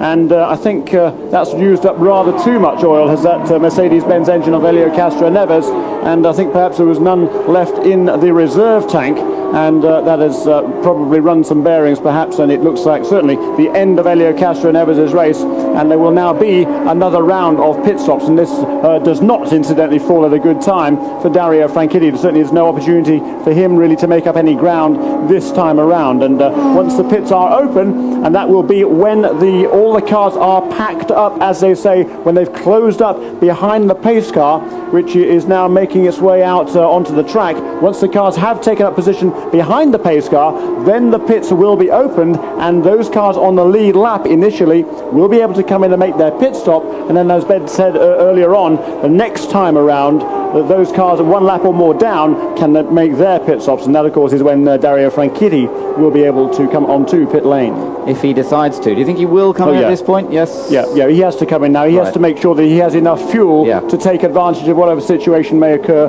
over the next 15-20 laps or so. So Franchitti hoping that things fall in his favour. Papis is our race leader. There is Helio Castroneves getting out of the car and giving his crew a round of applause. That's really nice to see, isn't it? What a gentleman he is.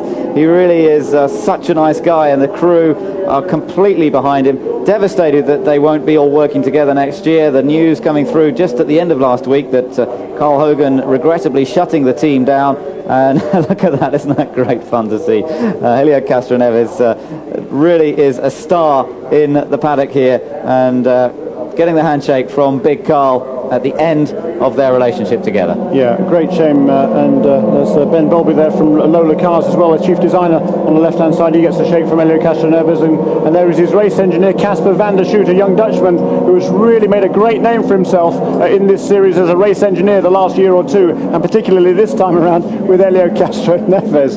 And great to see. He's a super popular guy with everybody in the paddock here. And as I say, I'm sure he will find a ride next year, but a real shock to hear that Carl Hogan is closing down that operation. And as I say, he only made the announcement to everybody in the team on Friday afternoon, and as of Monday that team is out of business, and all those guys will be looking for work, and there's a lot of work around at the moment. Actually, there's a lot of mechanics. A lot of the teams are looking for very good mechanics, and there's a lot of extremely good mechanics on that Hogan Racing team. But you know, a lot of Carl's own money from his Hogan Motor Leasing trucking company going into that race team, and his fellow directors, or in actual fact his sons, have decided that it's an inordinate amount of outflow of cash there, and they say no more, Dad, sorry. And poor old Carl took that news very, very badly indeed, and it's a great shame for him, and of course as everybody on that crew. Oh, look at this, Jeremy, look at this. Coming into the pits, there's Papis. That was Papis coming into pit lane. He nearly did a Vitolo coming into the pits there, almost lost control of the car,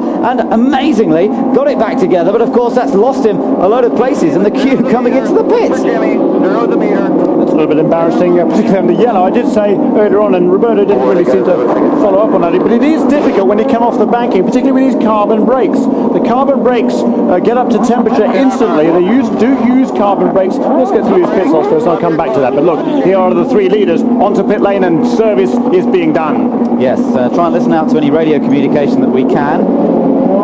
As we've got Papis at the top.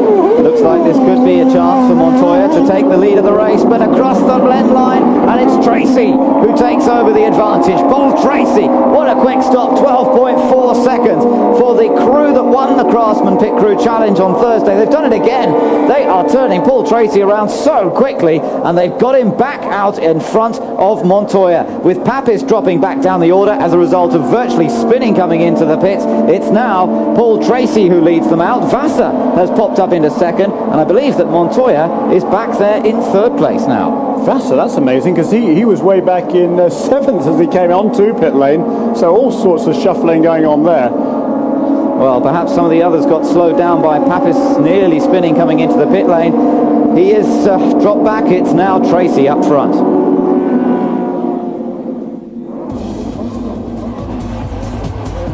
So, a rookie record, 7 victories this season for Juan Pablo Montoya, beating Nigel Mansell's record.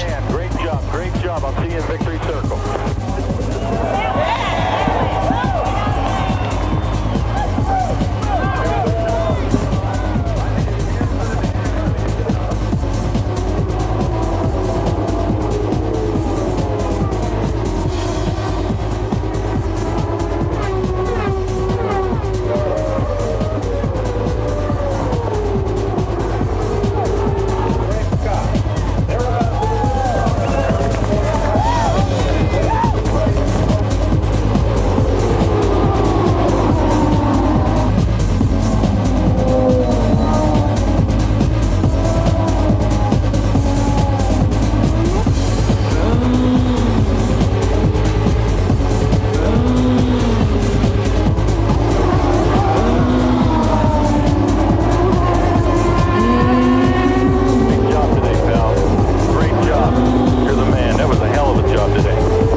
A replay there of Max Papis coming into the pits, and you can see how he just kept it off the wall. He must have been just inches away. Let's take another look at this. This was coming into the pits, down off the apron.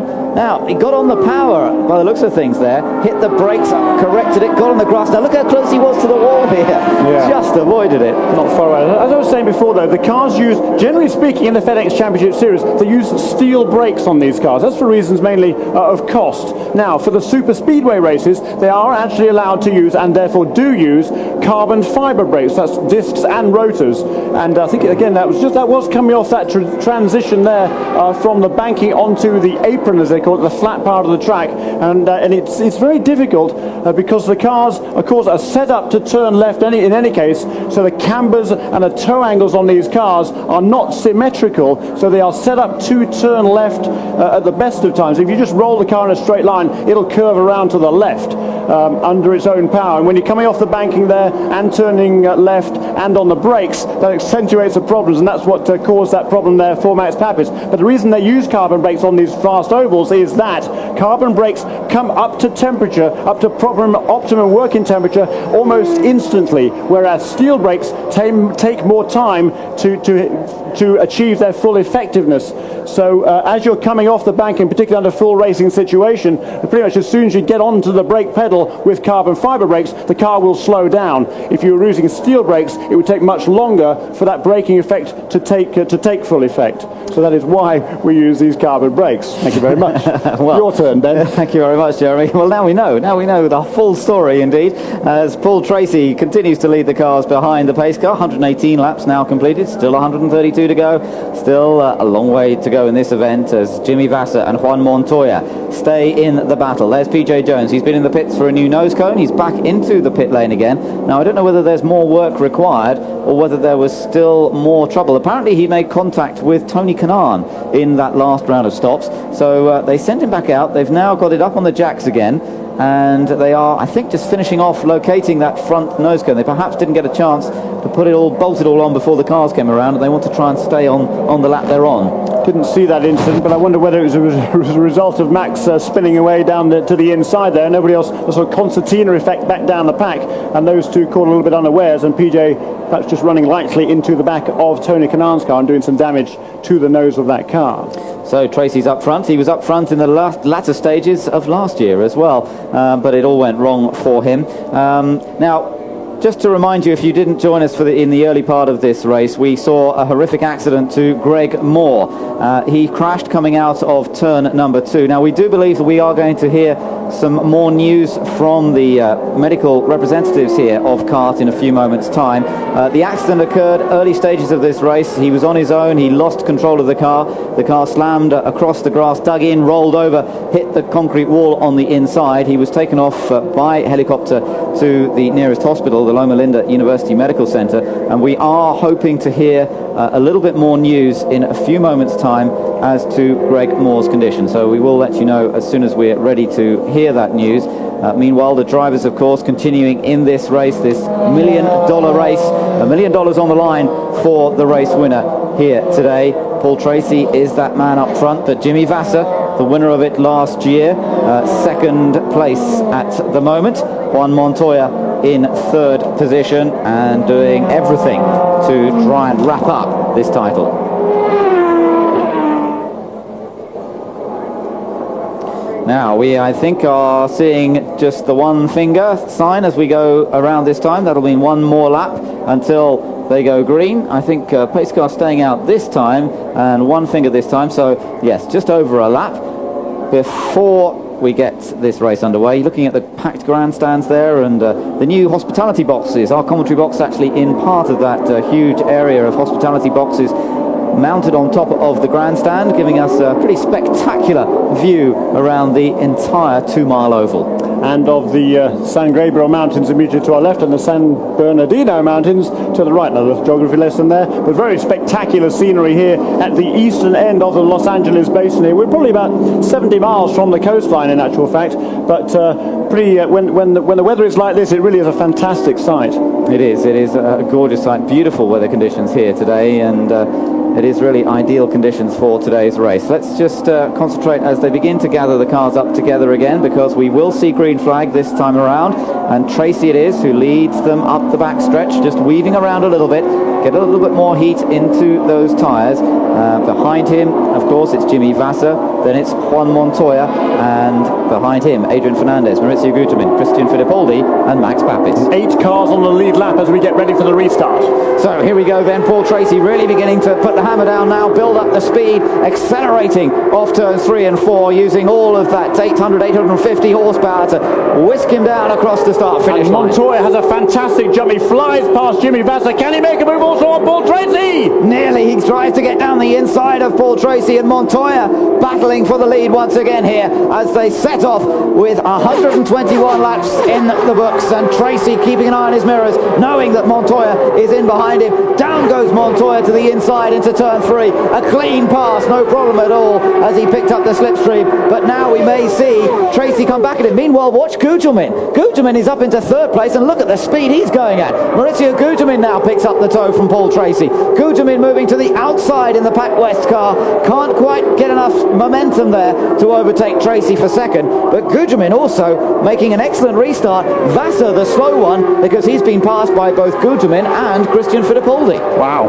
all sorts of shuffling in the order there, and as you say, Maurizio Guterman absolutely flying. He has this weekend confirmed he will be back with the Pac West team in 2000. That'll be his 5th year with this team, and Bruce McCaw, he held a huge party last night, the world party with the Pac West and Mercedes-Benz to watch the Formula 1 race live from Suzuka. There's a huge amount of people. It was great fun, and Bruce McCaw did announce then that Guterman will be back with this team, and he did say that Guterman is really very much a cornerstone of this team, a very likeable man and a very good driver indeed, and he's showing it again this afternoon. He is, yes, back on the pace. Good to see that.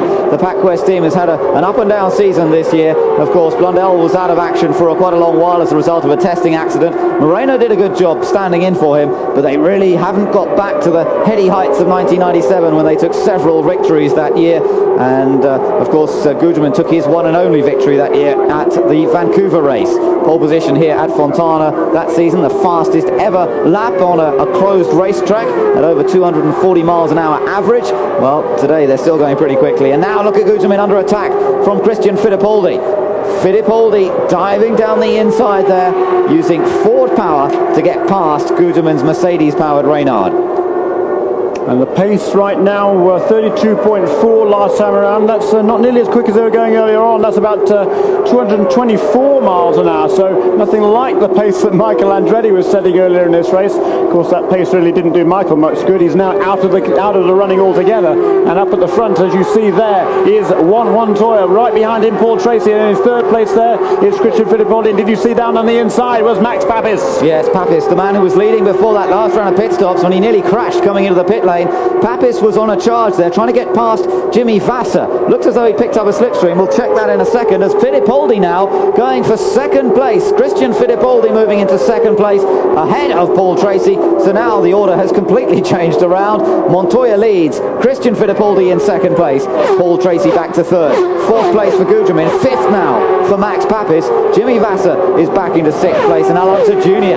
still not far away. And Adrian Fernandez in 8th place at the back of the tail end of the lead lap. He's actually fallen back a little bit. He was running 4th at the restart, fallen now to 8th. Gilles de Ferran, the best of those, 1 lap down in 9th place. And who is in 10th place then? Dario Franchitti, that's right.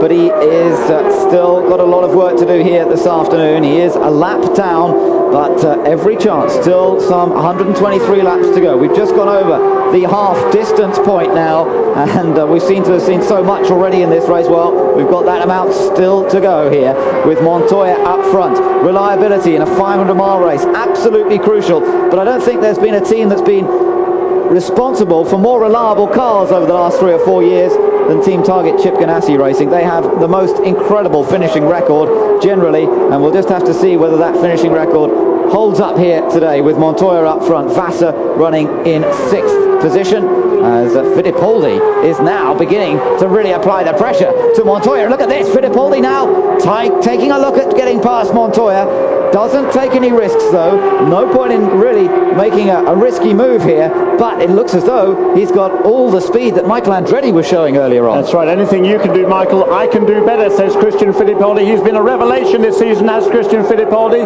and now, for the first time really, he is showing his full mettle on an oval track. He's been magnificent this year, scored his first win, of course, at Road America, had several other great runs, a really fine run at Toronto as well, and several more good positions. He really was a championship contender until he broke a bone in his back when he had a crash in testing on the oval at Gateway, and he missed 5 races and has fallen out of the top 5 in the championship. But he wants to get back into the top 5, and now he really is pressuring Juan Montoya. He is indeed. Look at this Ford power again, as we mentioned, this Cosworth XD engine, which is at the end of its development, but it really is producing the numbers on the super speedway here. And now again he's perfectly situated. Montoya checks his mirrors. Fittipaldi not actually sitting in behind enough to get the slipstream there, but I don't think he's worried. He'll take the chance when he gets it given cleanly, but he's not going to do anything silly. He's just happy to sit there in second place until the draft works perfectly. It could be this time as they move across the line. Fittipaldi moves to the outside and heads into the lead in turn 1, and a cheer from the crowd as Fittipaldi goes ahead of Juan Montoya, and that is a great move by the Brazilian, winner of the Road America race this year, and now he's in front in this race, and he's never led a lap in a 500-mile race before, so how about that? Christian Fittipaldi coming through in the lead of this race. Great to see, and absolutely, look at that, he's pulled out already about 50 yards over Juan Montoya. That really, the advantage of that slipstream that enabled him to go past there, and certainly a great run here from Christian Fittipaldi. His best result on an oval was second at Indianapolis in his rookie season way back in '95. That was with Walker Racing, and on the radio they don't take any hurry. No rush at this stage in the race. Still 118 laps to go. Yeah, we could just hear Chip Ganassi on the radio there. That's right, and he said, "Don't worry about it. Montoya mustn't panic at this point." Absolutely not. He's in a very strong second place, and Franchitti is down in 10th place. Montoya's looking good at this point in the race, so he must not panic. He must not do anything silly. Papis also on the move. Max is up to 3rd now. He dropped down to 7th after that last pit stop disaster when he nearly spun coming into the pit lane, and now he's working his way back up front, up into 3rd place, and now he will be the next man to chase Juan Montoya. Behind Papis it's Tracy, then Gugelmin, then Vassar, then Alonso Jr. still on the lead lap. Watch out for little Al, he's always a feature in these races.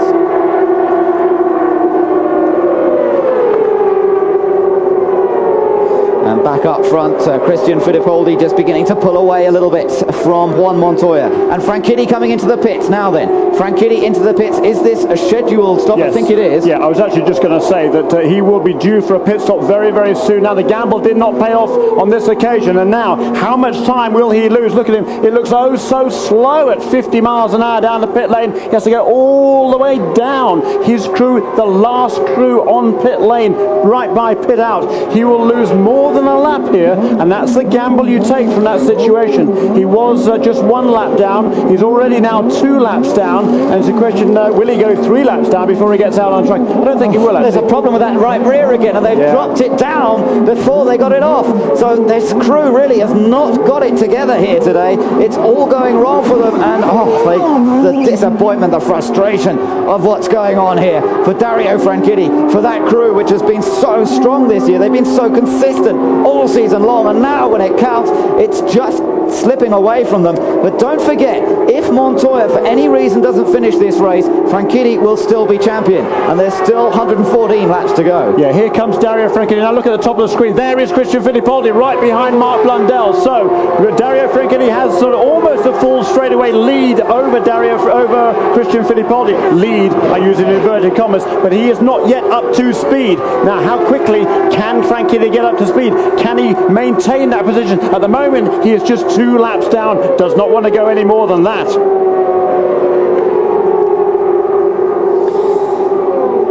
The positions then, Christian Fittipaldi leading after 136 laps, Montoya 2nd, Max Papis in 3rd, Paul Tracy in 4th, Gugelmin and Vassar right behind. And watching Dario Franchitti at the moment, but his teammate Paul Tracy slowing right down. Paul Tracy, who was right up front and just behind Christian Fittipaldi, and Montoya up front has slowed right down. Reliability problems. Let's listen to the radio, trying to hear what's happening there. Drama indeed, as Paul Tracy is coming slowly into pit lane. Trying to listen to the radio. We've got radio communications with him. It's running on like 5 cylinders. And you could hear him. Drop it on the track. You could hear him saying there, it sounded like it was running on 5 cylinders, and he's made it back to the pit lane. They wondered if he might stop out on track, but he has made it back to pit lane, so it isn't full course caution. It is still green flag racing here, and up there you can see Dario Franchitti is in danger of going another lap down because he's got Christian Fittipaldi right behind it. Right behind him. Going into turn 1, Christian Fittipaldi made a move to pass Franchitti. Franchitti held him off, but how much longer can he hold him off? He really doesn't even, he can't go 3 laps down. He must be able to, he has to keep this lap somehow. On the 2 laps down, yeah, you can maybe make that up 3. That's asking an awful lot, particularly when you're already halfway through the race. And maybe the smart thing to do might have been had Paul Tracy stop there out on the racetrack and have a full course caution. That's a bit cynical, isn't it? But a bit of a shame. But certainly a great shame for Paul Tracy. Another great run this weekend. He really has done a fabulous job this season. Of course, he had to sit out the first race of the year as a result of a penalty that was incurred on the end of the 98 season. Wally Dallin at the kart chief had said, no, we don't want you at the first race. That's your penalty for that transgression of the rules. And since then, he has been absolutely magnificent. Look at this, Papis has moved past Montoya, but now Montoya's coming back at him. Oh, he's down below the wall. Nearly, do you see the car over the apron there? And we're just, Montoya almost getting himself into trouble. Chip Ganassi getting on the radio as well. And as he came back at getting into second place, he got 2 wheels down below the white line. Now, you're allowed to do that, but the car got into quite a wiggle there because the transition in angle between the banking and below that white line on the apron is quite severe. That's caused problems before. Andretti had an accident here last year because of it, and Montoya almost got into trouble there. And he's got to be careful because he's up front. He's where he needs to be. Take a look at this, Jeremy. Montoya coming down the inside. Look how he got squeezed down low, and the car snaking around a little bit. And that dust came up as he gets below the white line there onto the apron there, and that's it's not a very smart move really at this stage in the race. He doesn't need to do that. He's well ahead of Franchitti. It's way too early to start thinking about making vital positions in the game. We've still got over 100 laps to go. That is more than 200 miles to go, and Franchitti has lost that lap to the race leader again. There is a battle for second and third I should say, with Montoya back ahead of Max Papis, but Franchitti now is again 3 laps down. So Franchitti really with his work cut out here this afternoon. There have been 6 leaders in this race, 10 changes of lead so far, 5 caution periods over some 42 laps. Number of cars out include Naoki Hattori, Helio Castroneves, Michael Andretti, Scott Pruitt, Cristiano De Mata, Alex Barron also out. Helio Castroneves was one of the more recent retirements from this race, and he is down in the pit lane at the moment. Hopefully we will catch up with Helio Castroneves in just a second. We saw how he got out of the car, congratulating all his team for all the hard work they've done this year. Sadly, his race has come to a rather early end on this occasion. He was running up in a very competitive 4th position, and in just a second we should get a chance to hear from the young Brazilian. Let's go down to the pit lane now and hear, I think, from Helio Castroneves at the Hogan pit. Spectacular so many times this season. The motor puts you out. Helio, it had to be kind of a warm moment because it's your last drive for Hogan, and Carl Hogan stood on the scoring stand and the entire team gave you a standing ovation as you climbed from the car. I told everybody when you got here to do the best race of their life, and I was doing my best race of my life, so we show everybody that we're capable to do well. We show everybody that we are a great team. Unfortunately, things doesn't turn out the right way, but well, that's what I was looking for. Do a great race for the last time for this team, and look for what's going to happen next year. And we look forward to wherever you're going to be driving next year. I even heard Derek Walker's name in the mix as of last night. Might that be accurate? I tell you, as soon as everybody not hearing anything, I'll be ready. Okay, non-committal. Jan? Well, of course, Paul Tracy has climbed from the car now. Paul, what do you think broke? Well, I don't know. I mean, the team has done such a great job this year, and I don't want to say anything. The motor did a big pop, but I got to thank Cool and Klein Tools, Firestone Honda for the season that they gave me, Barry Green, Tony Sicali, and all my guys. They just did a hell of a job this year, and we came back from a long way behind, and to finish up third in the championship was great. Now for you, when you started the season, not running the very first race, did that in fact sort of motivate you for this season? Well, I think everything motivated me. I really wanted to show what I could do this year, and I think, I want to thank Wally for what he did, because I think that changed my focus and my direction for what I had to do in the future. And, we'll move on from here and try to win the championship. And I hope Greg's feeling okay, because he's a close friend of mine, and I heard he got hurt pretty bad. And all our hearts go out to the Moore family. We hope he feels good. Thank you, Paul. Thank you. So Montoya continues around in second. Paul Tracy out of the race, and as he said, it's been a great year for him. Of course, with Michael Andretti retiring from this race as well today, it hasn't affected that battle for third in the championship. It means that Paul Tracy confirmed third place in the title, and that is a great performance, especially as he says, considering he missed the first race of the year. Wally Dallenbach, the chief steward, said, nope, you're not racing in that first race. It was a penalty for some of the driving that he'd been involved in it towards the end of last season.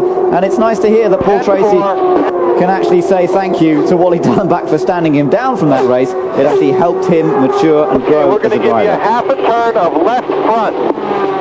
Just listening to the radio communication, Gilles de Ferran, and we've got a yellow. It's a caution period. Gilles de Ferran into the pits at the start of the caution, although the pits will be closed to everybody else for a moment. There is debris at turn number 2, apparently, which will need some clearing up. And, of course, Gilles de Ferran into the pits just before that caution came out. So it doesn't really make any difference to him. And we wait to see whether the leaders will choose this time to come into the pit lane. Yeah, and I'm sure they will. They last came in on lap 113, so they've done 40 laps. They're getting pretty close to needing a pit stop, certainly in any case, at any minute now. And bad news that for Dario Franchitti, he has just made his stop, and he has fallen back to 3 laps down, and he was only 1 lap down there for a while, so that gamble did not pay off for Team Cool Green. And as I said, I thought it was a bit early in the race really to start taking desperate moves like that. This is a risk you take, and it ended up costing them 2 laps. So the yellows flying once more. Raul Boesel just coming through picture at the moment, and Christian Fittipaldi is our race leader as 154 laps have been completed here. 98 laps still to go, and still a long way to go in this race. Fittipaldi running extremely quickly in the last few stages of this one. Michael Andretti showed the performance capability of the Swift chassis with the Ford engine early in this race, only to have problems in the pit lane. Christian Fittipaldi has taken up the baton extremely impressively and leading Juan Montoya before this caution period. Now, as we mentioned, this race has seen all sorts of incident and accident. Earlier on in the race, we saw an accident for Richie Hearn first coming out of turn number 2, which he stepped away from. We then saw a very serious accident involving Greg Moore, and he also lost it coming out of turn 2, hit the inside wall very heavily. The car rolled, barrel rolled, split in half, and we are hoping to hear an updated announcement in a few moments' time as to the situation regarding Greg Moore, so we will keep you right up to date with that at the moment. Just looking down over this California Speedway, resplendent in the sunshine here today. A huge crowd has gathered, just about a full house for this season finale, the battle between Franchitti and Juan Montoya for the 1999 championship, but certainly a great many people's thoughts with Greg Moore at this point. And as I say, hopefully we are going to go down to Dr. Steve Olvey in the pit lane. He is the Chief Medical Officer for CART, attending all of the races and in charge of the entire medical and safety team here. Let's go down to the pit lane. We're back at the medical center. Dr. Greg Bowman from the staff here and Dr. Steve Olvey have come out in an announcement for us. Dr. Olvey. Gary, I regret to announce that driver Greg Moore has been pronounced dead at Loma Linda Hospital. He died of massive head and internal injuries. He was pronounced dead at 21 minutes after 1 o'clock. Thank you very much.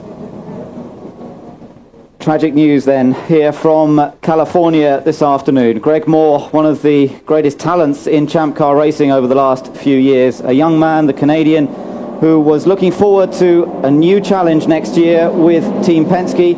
He's one of the favourite drivers amongst the other drivers in the paddock, and particularly the likes of Paul Tracy and Dario Franchitti, a very close personal friend of Greg Moore. A very, very sad day here in California, and the shock perhaps not gone through everybody as yet, and our thoughts very much with Greg Moore's family.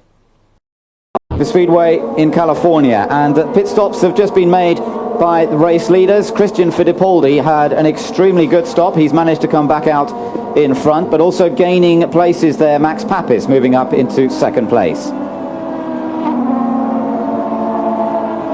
Christian Fittipaldi then making an excellent pit stop there to maintain the advantage here after 158 laps completed, but really the difficulty concentrating on this race. The flags at half-mast. The crowd has just been told of the tragic news of the loss of Greg Moore and the accident which occurred early on in this race, which claimed his life, a horrific looking accident out of turn number 2. It has been announced there will be no ceremonies after the race, and the flags at half-mast around the track. We're just taking a look here at the replay of the last round of pit stops there. Christian Fittipaldi, top of the picture, Montoya in the middle of the shot, Max Papis at the bottom there, and a good stop particularly from Team Rahal. They got Max Papis out ahead of Montoya. Look there, you could just see it as the Miller Lite car shot in front of Montoya. They battled to the line. That blend line is what makes the difference, and Bobby Rahal celebrating that particular place gain over the radio there as they went back out. Pace car leads them round. Franchitti is the car in behind the pace car at the moment, and Dario stopped not that long ago, of course, so I think he'll stay out at this point in the race. Yeah, they've really blown it, I have to say. They're 3 laps down now. There's no point in coming into the pits at this stage. I don't think that was the right call by Dario Franchitti. So I have to say, I don't think it's the right call to continue this motor race, but that's just my opinion. And I seem to be outnumbered because there's 80,000 people here in the grandstands, and certainly, you know, it's such a tragic occurrence. Just a super young man, Greg Moore, his whole life in front of him, a great opportunity next year with Marlboro Team Penske, and that sort of trivializes the whole thing. We've got a motor race here. We've got to get on with it. These are professional drivers. I obviously would presume that the drivers have not been told, obviously, but the crowd has, and the flags are flying at half-mast. It's amazing how perceptive these drivers are in their cars. I'm sure they will have noticed that the flags there are somewhat different along the pit lane, and cancelling the post-race proceedings. You know, it just cast a pall over the whole weekend. It had been a great weekend here, fantastic weather, and just an awful tragic accident. And here we are now under caution. We've got 160 laps in the books. There is the race leader, Christian Fittipaldi, and it's a fantastic race setting here. All those motorhomes, all those campers, 100,000 people here, and it's awfully difficult to have to cope with something of this magnitude, just to ruin such a fantastic race weekend. That's right, Jeremy, and as I say, our thoughts very much with Greg Moore's family at this point. We're looking at the race leaders behind the pace car. We're on board with Adrian Fernandez, running in 6th position. He's had a strong performance so far in this race, and usually goes well at this racetrack, in fact. So the last couple of years, he had a 3rd place in 1997, finished 4th here last year. When he started from the last row of the grid, had an accident in qualifying, wasn't able to set a time, but managed to come through from that to finish in 4th position. So always goes well on these types of super speedway. Hasn't taken a win on a super speedway, has been on pole position before, but hasn't yet had a win in one of these 500-mile races. Perhaps today an opportunity for him. He is enjoying the Ford engine power, which seems to be to have the slight advantage here today, if anything, because Fittipaldi up front, Papis in second. Michael Andretti had the lead earlier on, of course, and was pulling away from everybody else.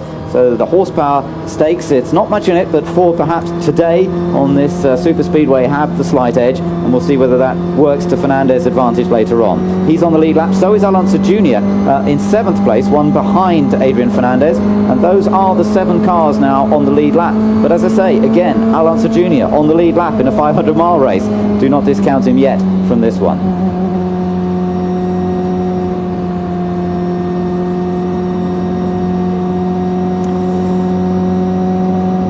caution lasting a little bit longer before everything is cleared up. It was some debris that caused this one. There is the field summary. You can see those 7 cars that are still on the lead lap. And then as we look further down the list, there is Franchitti, 13th place, 2 laps down. And if Montoya wins this race, Franchitti needs to finish in the top 3 to be able to wrap up the championship. And at the moment it doesn't look good for Franchitti, but Montoya still has to score points here today. He still has to score a good many points. He has to be 6th or higher in order to wrap up the championship if Dario doesn't score any points at all. So Montoya still has the work to do. Looks as though he's in good shape, but you never know in these long distance races. Pace car lights are out now. We are expecting the restart to occur in a few moments time as Fittipaldi leads the field along the backstretch of this D-shaped oval. The long flat section of the D is what he's up towards now, and then through turns 3 and 4 to bring them round to start lap number 163. So here we go, Fittipaldi now getting on the gas, accelerating hard as they come out of turn 4, and Max Papis is tucked in right behind him, hoping to pick up the toe, and Papis goes ahead once again as they go across the line. He led many laps earlier on in this race. Look at Montoya. Montoya trying to go around the outside of Christian Fittipaldi again. Fairly brave stuff from Montoya considering his position, but he's always brave, this man. 5th gear and use the button. 5th gear and use the button. Now I'm not sure who that was to. I think it was to Montoya. No, it was Bobby Rahal apparently talking to Max Papis. So 5th gear and use the button. That means basically use the revs, use a bit more boost and really get away and open up an advantage. And you can hear the radio there from Bobby Rahal. He is delighted with what Max is doing at this point. Meanwhile, Vassar and Gugelmin involved in their own tussle for 4th place. That's right, and all sorts of shuffling going on back down the back. Robbie Gordon lost a couple of places there at the restart, actually fell from 8th to 11th, lost 3 places there to Tony Kanaan, Michel Jourdain Jr., who's been running very, very well since losing a lap early on. Gilles de Ferran, he had made a pit stop. He was running in that position in 8th, actually, right before that last caution. He was 1 lap down. He came in right before the caution, cost him a couple of positions, but at least not a lap to the leaders, and he was really effectively on the same fuel strategy as they are. He just topped up right before that yellow.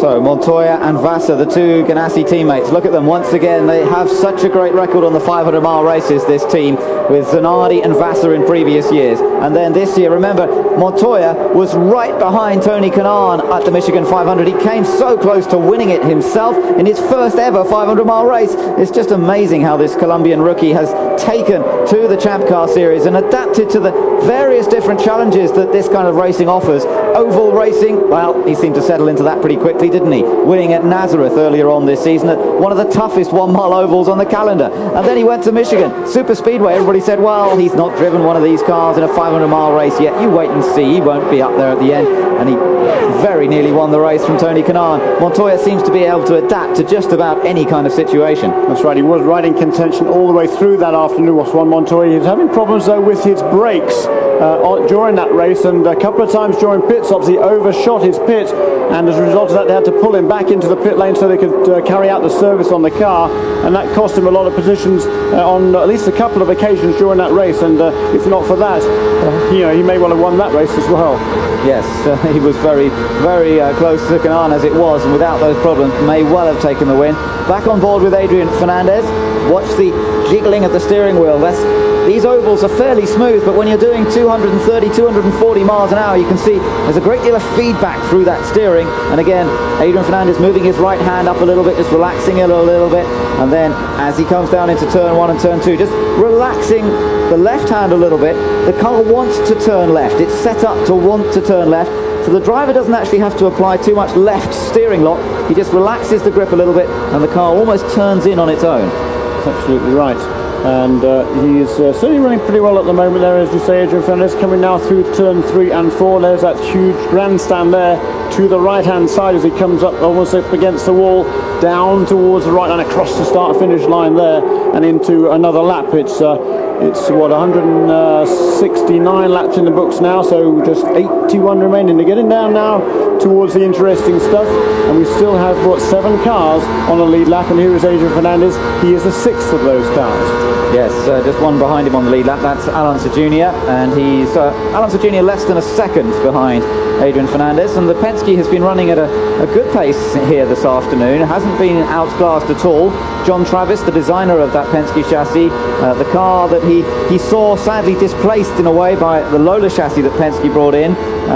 From his point of view, of course, that was a disappointment. He wanted them to continue development with the Penske chassis. But next year, the team actually switching to Reynard chassis. Complete change around next year for Team Penske as they go for Reynard chassis and Honda engines. And because of the withdrawal that's been announced this weekend of Goodyear tyres, of course, they'll also have Firestone tyres. So, interestingly, Team Penske will have the same setup that Ganassi are running this year, that Team Green are running this year, the two dominant teams of the 1999 season. Well, Team Penske is going to have exactly the same equipment in the year 2000. Yeah, and yeah, I just can't imagine how poor Roger Penske is feeling right now. I feel so badly for him and the whole Moore family, but particularly Roger.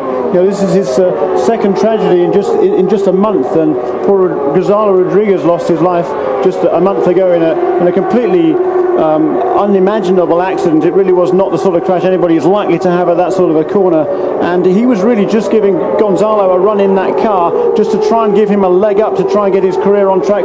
He really wanted to move here next year, did that very likeable Uruguayan driver, and certainly Roger didn't need to run him in that race. He wasn't really achieving anything at all for Roger Penske other than costing him an awful lot of money, and now he has to deal with this disaster today as well, and yeah, my heart really goes out to Roger Penske. Yes, indeed. It's turning out to be a very, very tough end to the Champ Car season. But let's just focus at the moment on this race and continue to watch the battle for the championship. That has still to be resolved. Montoya wants a bit more wing on the car, apparently. He's reporting back to the pits that he needs a little bit more wing to give him a bit more stability here. And that's an interesting report. Vassar not far behind him, running third and fourth, these two, the two targets cars. Gugelmin running fifth, Fernandez in sixth, Unser in seventh. Then we're into the cars that are a lap or more down. That means Canaan, De Ferran, Robbie Gordon in 10th place, then Michel Jourdain and Dario Franchitti in 12th place. A point on offer for Dario Franchitti at the moment, but he is 2 laps down. Continues here from Fontana in California with the Max Papis race leader after 177 laps have been completed. Fittipaldi runs second with Juan Montoya in a strong third place. 72 laps to go then, and Papis with an advantage of just under a second at this stage in the race. Then there's another couple of seconds back to Juan Montoya. The gap between Montoya and Vassar, well, that's at about 2 seconds as well now. Gugelmin, Fernandez and Unser, they all seem to be just sitting in on the lead lap at the moment, taking it steady, not trying to do anything spectacular. But Unser himself, the last on the lead lap, still within 9 seconds of race leader Max Papis. Then we go down to those cars that are a lap or more down. Tony Kanaan, Gilles de Ferran, Robbie Gordon, Michel Jourdain and Dario Franchitti. So Franchitti, although he hasn't got much opportunity at the moment to get up amongst the leaders, still looking to score points, and that of course will then affect where Montoya needs to finish in terms of wrapping up the championship. That's right, and he's actually running a pretty good pace now, is Dario Franchitti. He's really pretty much running the same pace as the leaders, and as we see Michel Jourdain Jr. going pretty slowly past us here. Very slowly past. He seemed to be accelerating up to the gears as well. Not quite sure what happened there, but Franchitti certainly was running a good pace, and this is why, because he was almost out of fuel. He is now onto pit lane. He had actually passed a couple of cars that were on the lead lap, but now down for Dario Franchitti on pit lane, and again this is going to cost him absolutely dearly, and that gamble once again by Team Cool Green did not pay off, and again I don't really see, I guess you stick to your guns. Once you made a decision you've got to go with it, obviously, but having bitten once, I'm slightly surprised they would try it again and have the same problem. And again now he's going to lose a lap and a half and may well rejoin 3 laps down. And again there is that right rear tyre. Dave Popolat's a big guy, very strong guy, and he has no problem that time changing that wheel, and we think maybe something wrong with the locking mechanism on that wheel, but certainly didn't seem to be a problem that time around, Ben. Well, hopefully not. Hopefully they got it on safely that time. It came off much more easily, didn't it, than the previous pit stop that he made. It did not want to come off, then they dropped it down off the jacks and then re-jack it up again. It looks as though he's got away cleanly this time, but as you say, he has not had a caution period to help him, and that puts him further down. But still in with a chance of scoring some points here, depending on really on some retirements occurring ahead of him, and hoping that a few other cars do drop out of this. Now, let's just take another look at a little replay. This was a lap or two ago. You see how he had to go in between two cars there. Yeah, it was two Pac West cars actually, Mauricio Gugelmin and who is many laps down is Mark Blundelli, 6 laps down. Gugelmin though is on a lead lap and running very, very well in 5th position. But there is Dario Franchitti now, and he is whereabouts is he going on the back straight? Is he? And he is shown at the moment 3 laps down. So yeah, again, that gamble did not pay off, and he now is in really reliant, I believe, on Juan Montoya falling out of this race. So Juan Montoya now just has to keep his wits about him. If he can finish in the top 5 or 6, the championship will be his, and absolutely nothing really that Dario Franchitti can do about it. No, that's right, and he hasn't got his teammate out there to help him either, because Paul Tracy retired some laps ago. There's Alonso Jr. though, and as we mentioned, still on the lead lap. Okay, he's not perhaps quite as quick as some of the front runners at the moment, but he's remained on the lead lap, and this is a much more promising performance from the Penske than we've seen on most occasions this year. They have got a car that works well on the super speedways. Michigan, he was unfortunate, they didn't get a finish. Next year they will be using the Reynard chassis, as I mentioned a little while ago, but this car has performed well on these super speedways. But Alonso Jr. next year, of course, moving off to the Gales team, to the IRL, and to the Indy 500, which is what he wants to go back to. He's won it on a couple of occasions in the past, and that really is what motivates Alonso Jr. now. He wants to be in the Indy 500. That's right, he's won it twice. With Gallus Racing on one occasion, 1992. That was with the Galmus chassis, of course, designed by Alan Mertens in Bicester in England. And now he is reunited not only with Gallus but also with Alan Mertens. Actually, Mertens had a bit of a falling out. The Galma Group, as they based in Bicester, that is Alan Mertens' company, with another couple of engineers who are all ex-March engineers in actual fact. And there's a bit of falling out a few years ago between Gallus and Mertens, and now back together again. And now Alonso Jr. completes the triumvirate, and they will be looking to go back next year and notch up another Indianapolis 500 victory. And a good chance of doing that. Robbie Gordon is the leading Toyota runner in this race, and he is running in, well, he's showing 8th place there, but as he just went across the line, it's actually showing him in 10th position. So Robbie Gordon in the points, but as yet hasn't moved that little bit further up, but it would be good for him to get top Toyota finish. Again, he was running well in Surfers Paradise last time, got a good finish there for Toyota, and it definitely looks as though the Toyota engine has got better. Surprised though, I think, to many people, Jeremy, that Chip Ganassi made the announcement on Friday that he is going to be running Toyota engines for the year 2000.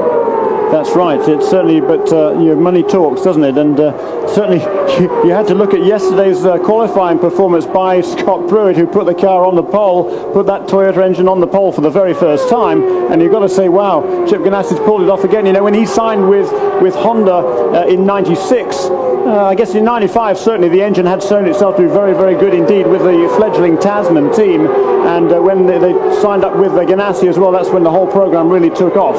And Ganassi certainly prides himself on that bit of clairvoyance, as he likes to call it. So I think it was pretty clear that the Toyota engine was going, the Honda engine, was going to be very fast in any case. But certainly the Toyotas, up until the last couple of weekends, really haven't shown themselves to be fully a match for the Hondas and the Fords and even the Mercedes. But as I say, the last 3 or 4 weekends, Scott Pruitt has been absolutely superb. He qualified a magnificent 3rd at Surfers Paradise on the street course there and ran very well indeed. Qualified on the pole here, and that is with the RV8D engine, which does not have the same fuel consumption capabilities as the other engine. It loses out, doesn't have such good fuel consumption as the other engines at this stage. But for next year, the Phase 6 engine, the RV8E, they have very, very high hopes indeed. In fact, Lee White described it as a nuclear-tipped armor-piercing missile, didn't he? That's right, on Friday, in making that announcement. So big high hopes for Toyota next season.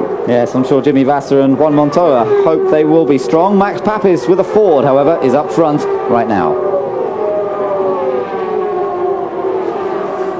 Right, so Jimmy Vasser continues on his way around. He's running in 4th place. Mauricio Gugelmin running in 5th position behind him. Then Adrian Fernandez and Alonso Jr.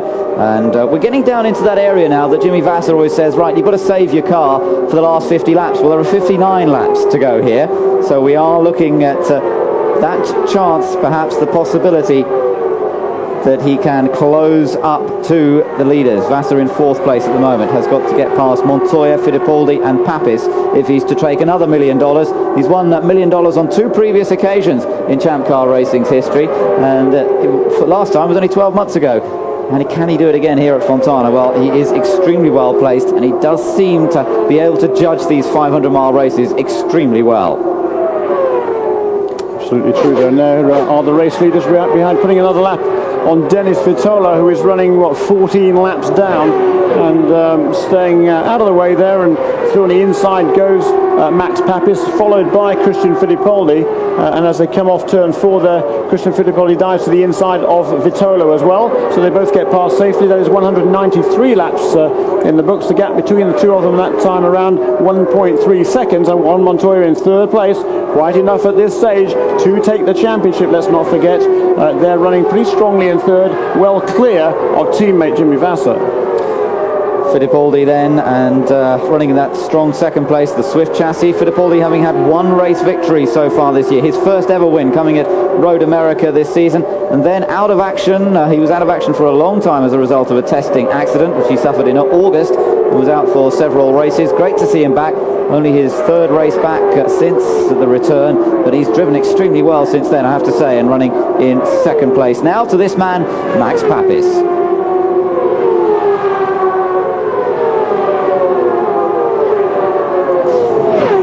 Max Papis, race leader, 194 laps completed, some 56 laps rather, I should say, still to go. Trying to listen in on the radio, but it's a bit garbled and hard to understand what's going on. We're listening to the radio between Bobby Rahal and Max Papis, and of course that radio communication was so key in that loss they suffered at Michigan on that last corner. Now what happened there was, when it came to the last pit stop, they didn't put enough fuel in the car. Basically, for the last stint, they calculate how much fuel's required. They put the amount of fuel in they calculated. It simply wasn't enough, and poor Max Papis ran out of fuel on the last corner of the last lap to lose the win to Tony Kanaan. Juan Montoya also going past, and Papis dropping way down the order. It was such an emotional occasion, terribly distraught afterwards. The whole team were distraught. Today they've really got a chance for revenge here today. Papis has once again been the dominant force. Fittipaldi's only 1.6 seconds behind him. Last lap it was 1.6 seconds as opposed to 2.1 as being shown on the graphic there. But Montoya, Vassar, Guterman, Fernandez and Alonso Jr. all on the lead lap, all perhaps still in with a chance, and in comes now Max Papis to the pit lane. Last. He beat me by about 5 seconds. I was just about to say there's about time the leaders came into pit lane there. Robbie Gordon almost rear-ended Max Papis. That wouldn't have been a good move by Robbie Gordon. And let's watch out now as he comes. Let's try and listen to the radio once again as he makes. Look for Jimmy here. Look for Jimmy. Keep an eye out for Jimmy Vassar, he's saying, I think, or no, for his crew chief Jimmy, so that he knows where to stop. Jimmy Prescott there has been with Bobby Rahal virtually throughout his career. Look at Jimmy. Look at Jimmy. It's Jimmy on the right front wheel there, Jimmy Prescott, and good stop there. Good job, says Bobby Rahal. Indeed it was, 11.3 seconds, excellent stop, 35 gallons. Under, babe. It's just a deep. 35 gallons of methanol put on board and 4 fresh Firestone tyres. And will that be enough to go the distance? No, it probably won't. I think they'll need another splash of gas in the closing stages. Max Papis did 39 laps on his last tank of fuel. That included a few laps of yellow as well. And there's still now, how many laps to go? There's 50 laps to go, 52 laps to go. So he will need another pit stop toward the end of this race. Yeah, so that's going to be crucial. That could be fun. A last dash for some fuel. Montoya makes his way down pit lane right behind Christian Fittipaldi. So these two, 2nd and 3rd as they come into the pits. Is that the way they will come out once again as the crews go to battle? And Fittipaldi stops well, slight angle just to give him a cleaner exit. Montoya. Slow down. Let's listen to Ganassi. Okay, remember, don't stall it leaving the pit. Fuel's going in, giving you half a turn of front. Okay, you ready? Go. Yes, good stop there, and in fact Montoya gets away cleanly and looks as though he got away ahead there of Christian Fittipaldi. They made a front wing change on Montoya's car.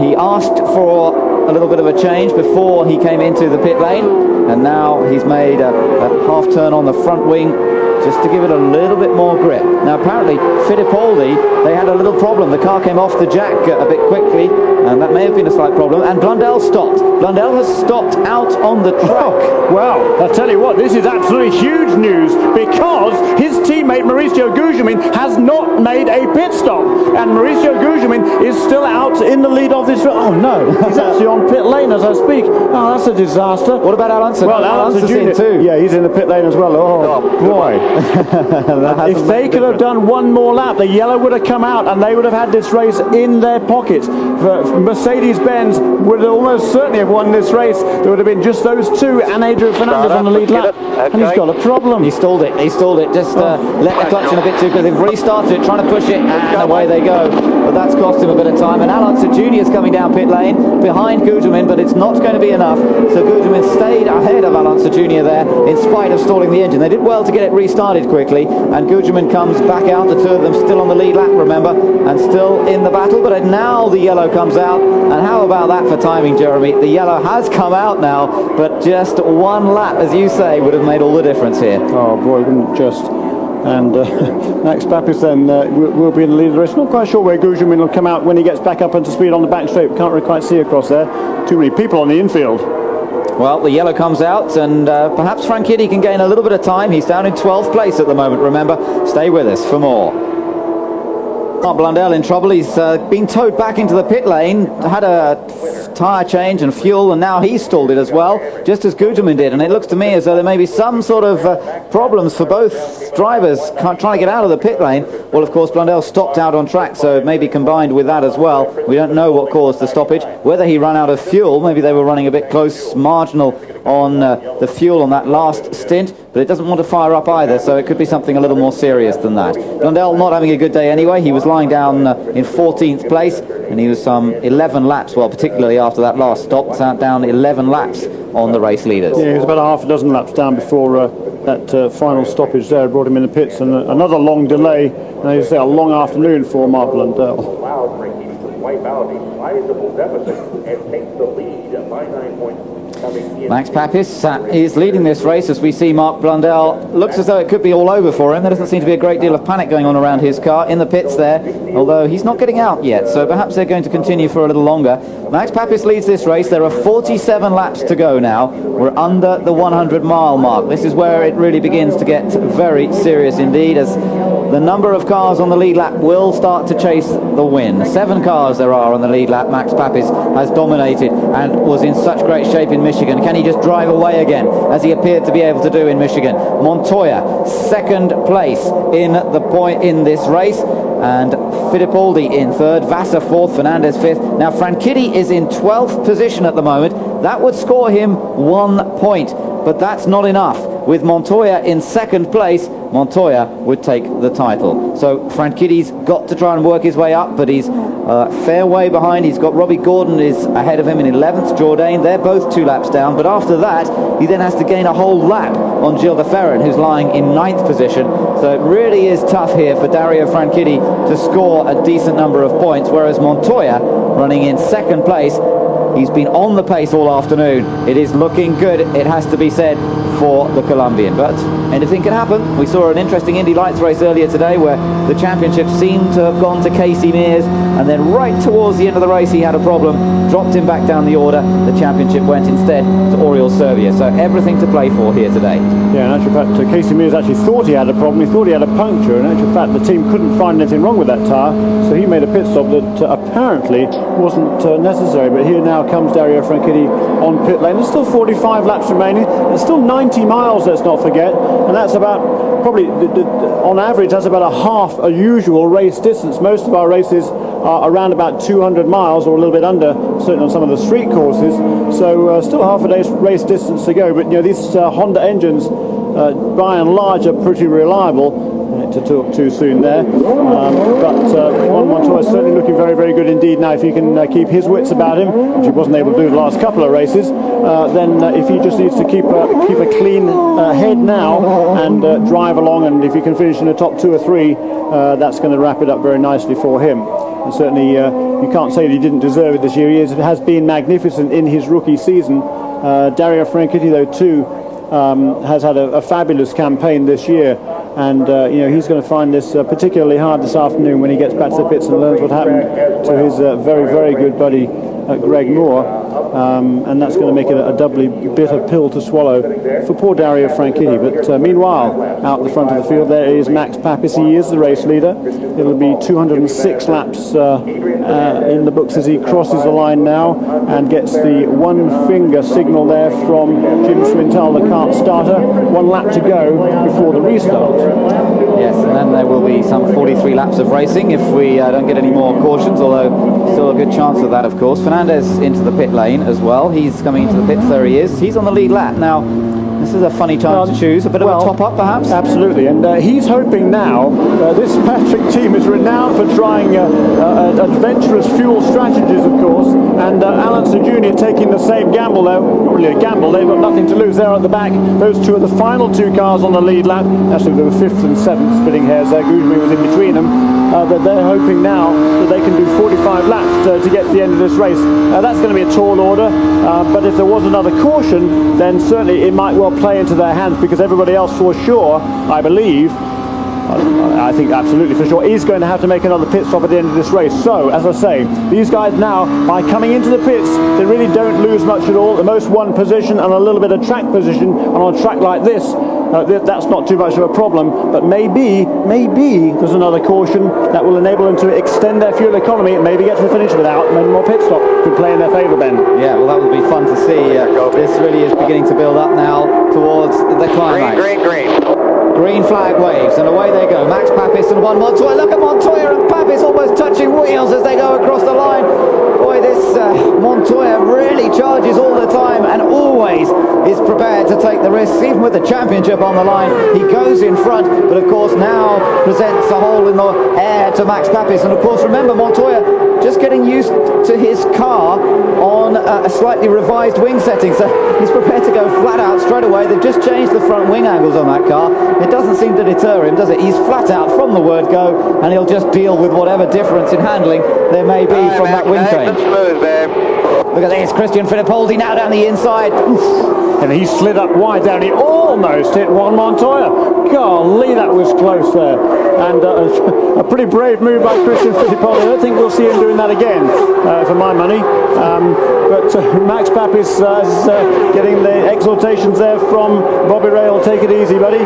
And he's not exactly taking it easy, but he is out in front of this field again and looking very strong indeed. Yes, he is, and this is so crucial because Franchitti runs in 11th position now. Now, 11th place would give him 2 points in the championship. That would bring his total up to 211. Montoya would need to finish in 4th place. Now, obviously Montoya is going well here, but if that fuel thing works out for Alonso Jr. and Adrian Fernandez, it could put Montoya that much further back at the finishing order. So it really is very, very open, this situation, and Montoya wants to get up front to make sure he's in that position. He will have to stop, we think, for a splash of fuel, and so will Max Papis for that sake. Well, you're absolutely right, Ben, and certainly Dario Franchitti now finds himself in 10th place in actual fact. He is 2 laps down, and as you said before, the next 2 cars ahead of him also are 1 lap down, with Gilles de Ferran just having got past Tony Kanaan. It's a battle for 8th place, as it's 1 lap behind the race leaders. But there is Dario Franchitti. He's turning some pretty quick laps, and just maybe he can get to the end of this race. I think he came in for a top-up of fuel right before they went green again, and who knows, it's not over yet. That's 3 points in the books there, so if he finishes in 10th place and gets 3 points, then Juan Montoya will need to score 12 points, which is equivalent to a 4th place finish. Yes, and Max Papis has now confirmed led the most laps, as we would expect, having seen him up front so much today, so he's got the bonus point there. That means it's not available, of course, to Montoya and Franchitti. Papis has wrapped up that 1 point. It was one of the points he got in Michigan as well before he ran out of fuel at the end.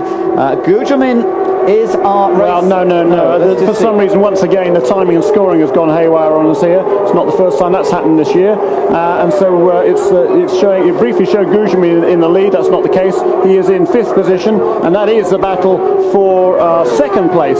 Christian Fittipaldi there coming off turn 2 with Juan Montoya behind him. Jeremy Shaw lap charts to the rescue there again. There's slight problems on the screens, but it's back to where it should be. Max Papp is being shown as race leader. Juan Montoya now has been passed by Christian Fittipaldi. There is the black car of Fittipaldi now ahead of Montoya. Fittipaldi across the line. Montoya crosses the line. Then it's Jimmy Vasser. Vasser is about half a second behind Montoya at the moment. Gilles de Ferran in 5th place. Maurizio Gugelmin in 6th. Gilles de Ferran. Yes, I was just thinking that he can't have got up there suddenly. So he's in 8th place.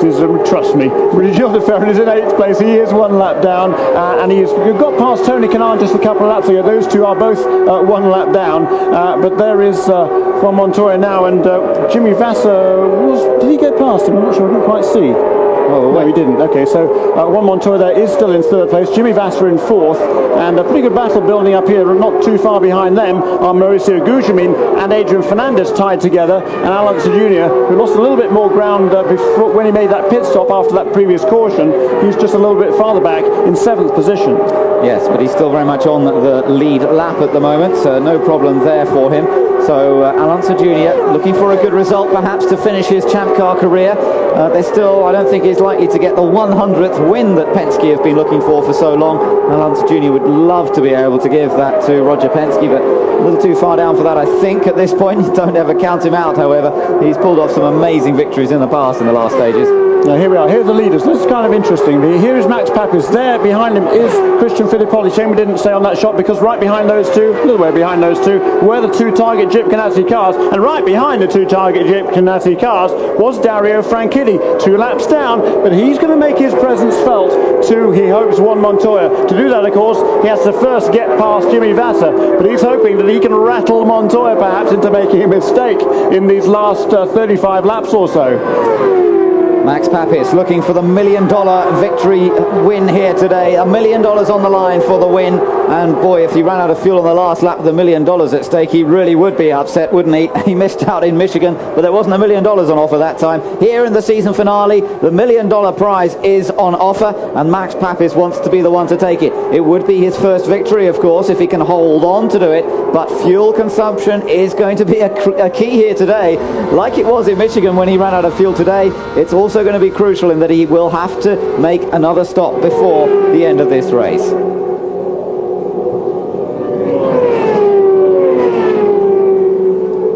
Juan Montoya just making his way past the lapped many-timed car of Brian Herter. Herter's still running, but he's down in 14th place, some 12 laps behind. Makes you wonder why they bother, really, but it's good, I suppose, to complete the race, and he in fact could still score the odd point or two. He's in 14th at the moment, and he needs a couple of cars to go out. So on board with Adrian Fernandez. Fernandez runs in 6th position, just going past his teammate PJ Jones. Jones running in 13th place, but he's down in 3 laps down. And now let's just take a look at Dario Franchitti once again. Franchitti running in 10th place, potentially there 3 points on offer for a 10th place finish, and look at where Montoya is relative to Franchitti. That's right, Franchitti did get past Jimmy Vasser last time around, and now he's going to try and loom large in those mirrors of the Target Reynard Honda of Juan Montoya. And Montoya, generally speaking, it's kind of interesting. This season, he's been very good when he's pressured, when he's running out front, when he's running ahead of people. He doesn't tend to make mistakes, but when he gets behind a little bit, that's when he seems to slip up a couple of times. He certainly did it last time out in Surfers Paradise just a couple of weeks ago, and I don't know, he's going to be looking in his mirrors here, and it'd be interesting to see what Chip Ganassi has to say over the radio. I'm sure he says don't look in your mirrors, in which case he will look in his mirrors. I should think he'll say just let him go. That's all he has to do here. Just let Franchitti go. Don't get involved with him. Just let him pass, because Franchitti is 2 laps down. He does not play a factor in this, and Franchitti's battle with Kanaan, the next one up, is still a lap between them, so Montoya really doesn't need to worry about Franchitti at this point. Montoya's got to get on with his own race. He needs to finish as high up as he can, but he does not need to worry about Dario Franchitti. But as you say, perfectly reasonable for Franchitti to show him the nose of his car, perhaps try and unsettle him a little bit, and I'm sure that's what Franchitti will be attempting to do as we continue round. 29 laps to go in the 1999 FedEx Championship Series, and Montoya with the edge at the moment in terms of the points battle. He's looking good. He's in third place. Max Papis is our race leader. Fittipaldi lies in second. There is Montoya in third, and Jimmy Vassett still running in fourth place. There is Max, by the way, running reasonably comfortably with a just under 2 second advantage. And the Italian who joined Team Rahal this year and has done a fine job indeed. Actually had an accident with just 11 laps to go last year when he was battling with Brian Herter over 12th position, which all got a bit silly. They weren't teammates at that point. They became teammates this year, of course. And Papis obviously not very happy about the way it ended up last year, but this year 5th place in the championship at the moment, watched by team boss Bobby Rahal there, the man who took this Miller Lite car to so many victories himself, and now just hoping that they can end the season with a victory for Papis. They've had a win with Brian Herter at Laguna Seca, but they would like to get the win here today for Max Papis, and some consolation for losing out on the Michigan 500 earlier this season. And running very consistent laps at the front of the field now is Max Papis, the 32.0 last time around. That's 228 miles an hour. Again, I accentuate that is the average speed around this 2-mile racetrack, 228 miles per hour. Call it, what, 370 or 80 kilometers. Pretty impressive stuff. 360, yeah, almost 370 kilometers. So pretty impressive speeds here. And this is already with more than 400 miles of racing completed. Yes, 26 laps it is to go now. That's right, Fittipaldi just going through the shot there. In second, there's Montoya. And then once again, you can see how close behind is Dario Franchitti. Just trying to get back onto terms with the leaders, but he is a long way down. But just showing his car to the back of Montoya, trying to unsettle him perhaps just a touch. Montoya making 2 absolutely crucial mistakes in the last 2 races. Surfers Paradise when he was battling with Fernandez. This man here, Montoya, just made a mistake, a clear mistake, a pure driving mistake, and crashed into the tyre barrier. The race before that, he made the error when the yellows came out. He hit the car of Helio Castroneves that had already gone off. And we gather that Adrian Fernandez here definitely trying to conserve fuel here, as we thought.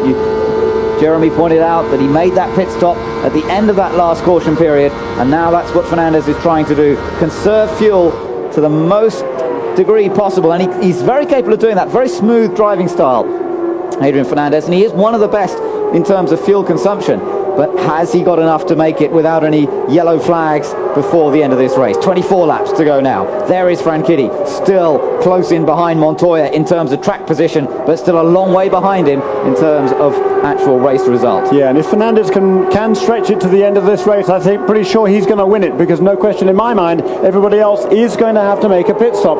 And Christian Fittipaldi has really turned up the wick the last couple of laps. Actually got a couple of slower cars to get past right now.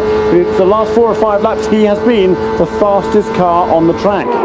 But it's crucial because there you can see just Max Papis going through. It is crucial because if Fernandez and Unser could survive without making a pit stop, and in theory finish first and second, that would then perhaps mean, with some splash and dashes, that Papis might be third, Fittipaldi might be fourth, Montoya might be fifth, and that might not be enough for him to win the championship. So it really is very, very open still as we go into the final 22 laps of this event now.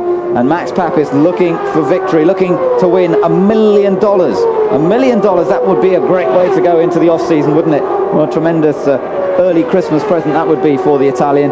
But he's got to hold on, he's got to stay there up front to achieve that $1 million prize win and the final race win of 1999. His advantage as they cross the line this time, 1.6 seconds over Christian Fittipaldi. It's pretty constant, I have to say, over the last few laps. It doesn't look as though Fittipaldi's been able to close up at all. And then Montoya, well, he's dropped back a bit more in third place. Look, you couldn't see him in the background of that shot there.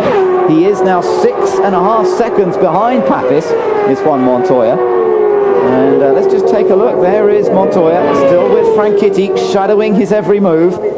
But it's Montoya in third place and Vassett in fourth position, remember, as they come up here to lap the car of Michel Jourdain Jr., who's running down in 12th place.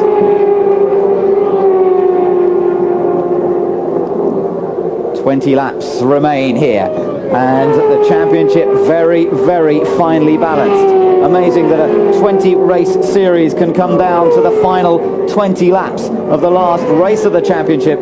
They've covered the whole of the United States on their championship trail. They've gone to Brazil, they've gone to Australia, they've gone to Japan, they've gone up into Canada. They've raced on every kind of track, the street tracks, the permanent road courses, or normal race circuits as we would know in Europe, like Road America and Mid-Ohio, on the ovals as well, the super speedways, the 1 mile ovals, the 1.5 mile tracks as well. Franchitti yet to win on an oval, and he's not going to do it here today, but does he have enough here to be able to take the championship? Montoya, I have to say, is looking good to win it here this afternoon, but it's going to be by a very narrow margin. And I suppose your thoughts have to go back to that Houston race, Jeremy, when Paul Tracy took the win and they didn't let Dario Franchitti go ahead of Paul Tracy. That made a difference of 4 points on that occasion. This championship could well be settled by less than that here today. Yes, it could indeed. And what we have now, just 18 laps remaining. And when are they going to make their pit stops? Well, it'll be within the next 8 or 9 laps, I would think. And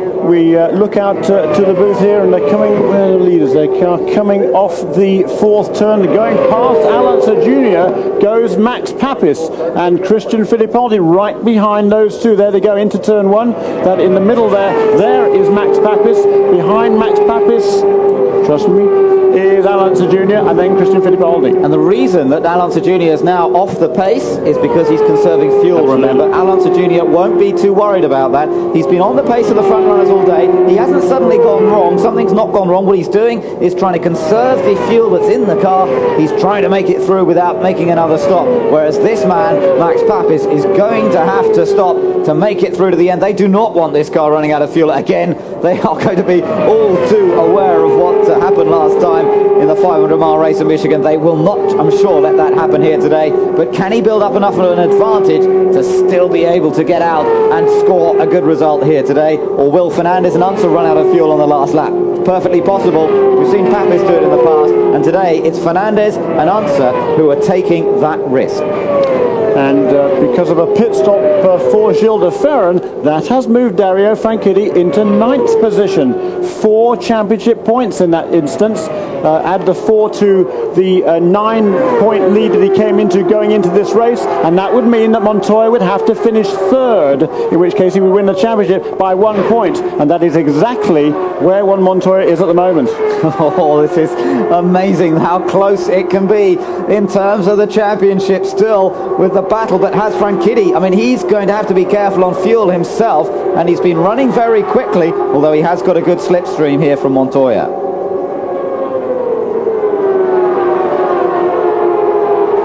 Well, let's just take a look. If it finished now, as it is, Montoya would win the series by 1 point. 1 point, that's all. If they finished where they are now, remember, if they did tie on points, Montoya would win because he's had more victories this year than Franchitti. Now then, Team Rahal is ready. Max comes into the pits, and this is his splash and dash to make it through to the end of the race. Let's listen up on the radio. You're listening to Bobby Rahal talking. Hit the mark. This is going to be a quickie. Hit the mark. Max into the pit stop. And the tension down there in the Team Rahal pit. Look at the speed. It feels horrible, doesn't it? That 50-mile-an-hour limit. But if you go over it, then the race is all over. It's going to be a stop-and-go penalty. Keep the revs up. Just fuel. And away.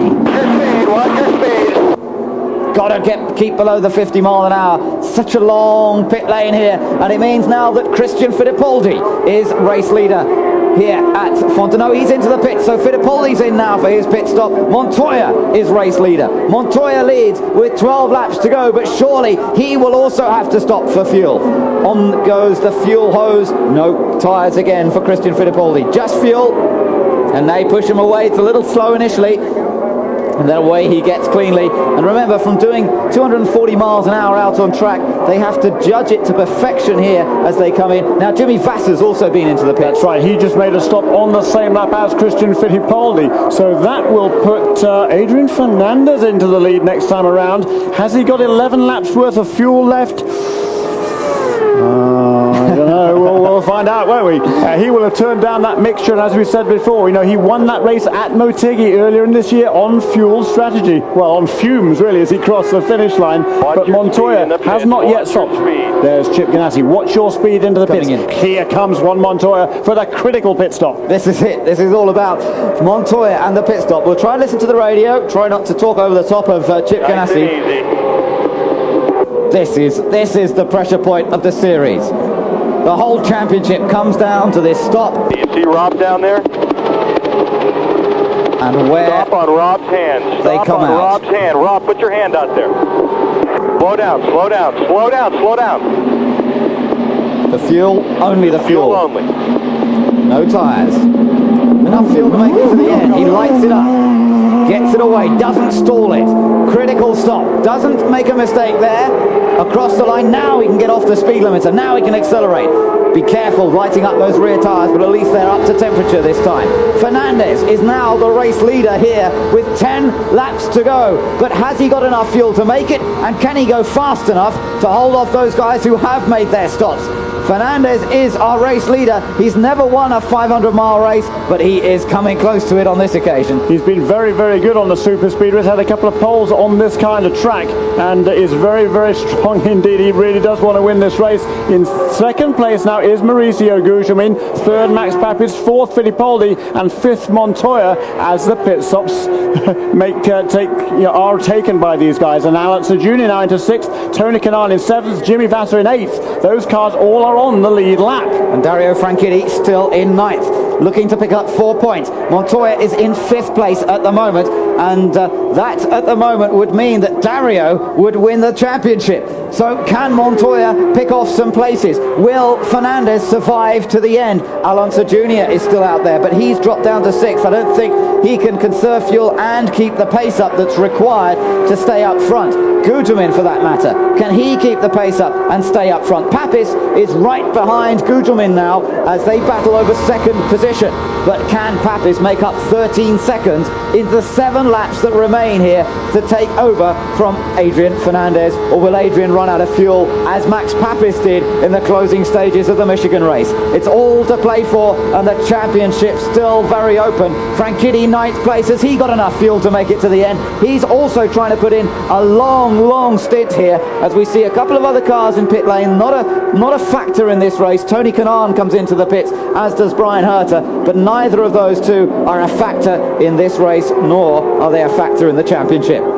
There's Franchitti, ninth position for the Scotsman, and he is ahead of Montoya, but he's coming in. Franchitti has to make a stop, and that's surely the championship for Juan Montoya. They could not make it on fuel. Dario Franchitti has to make the pit stop, and this is going to drop him down. Now, I think it'll only drop him down to 10th, perhaps. We'll have to see how much position he loses here as a result of this stop, but they could not make it through on the fuel, and suddenly it's changed again, and Montoya is the favourite to take the title.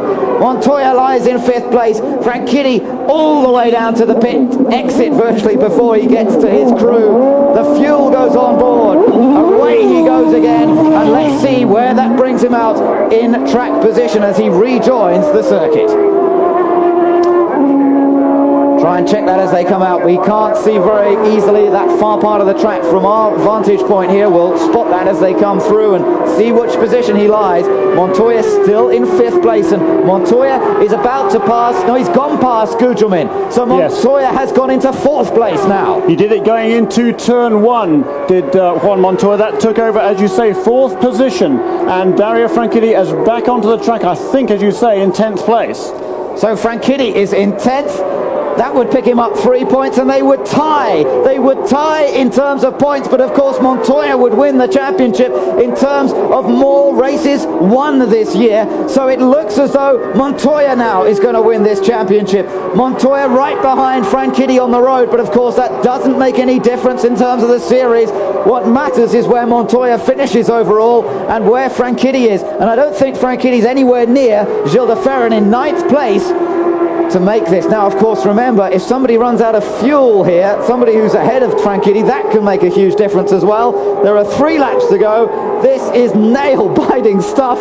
The conclusion of the 1999 championship coming down to the final few laps here. And Juan Montoya, the Colombian rookie, the star of so many races this year. He's come and he's been so impressive. He's in 4th place and it could be enough for him to take the title. Fernandez is our race leader, but has he got enough fuel to make it to the end? He has an advantage of 9 seconds over Max Papis. So Fernandez is in great shape, and this is what the points look like if they finish where they are now. They would be tied on points, but Montoya would win the championship in terms of number of races won.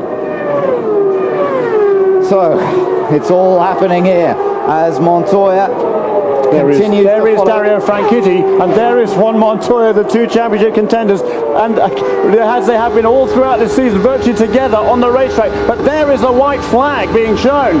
One more lap for Adrian Fernandez. Does he have the fuel? Fernandez coming through then. He is going to win this, surely. Adrian Fernandez is going to win the final race of 1999, and it's his 2nd win of the year. If the fuel holds out, I think it's going to. Adrian Fernandez coming through turns 3 and 4, and he takes the checkered flag. Fernandez is the winner of the last race of the season. But what about the championship? Wait for the others. Papis is going to finish in 2nd place.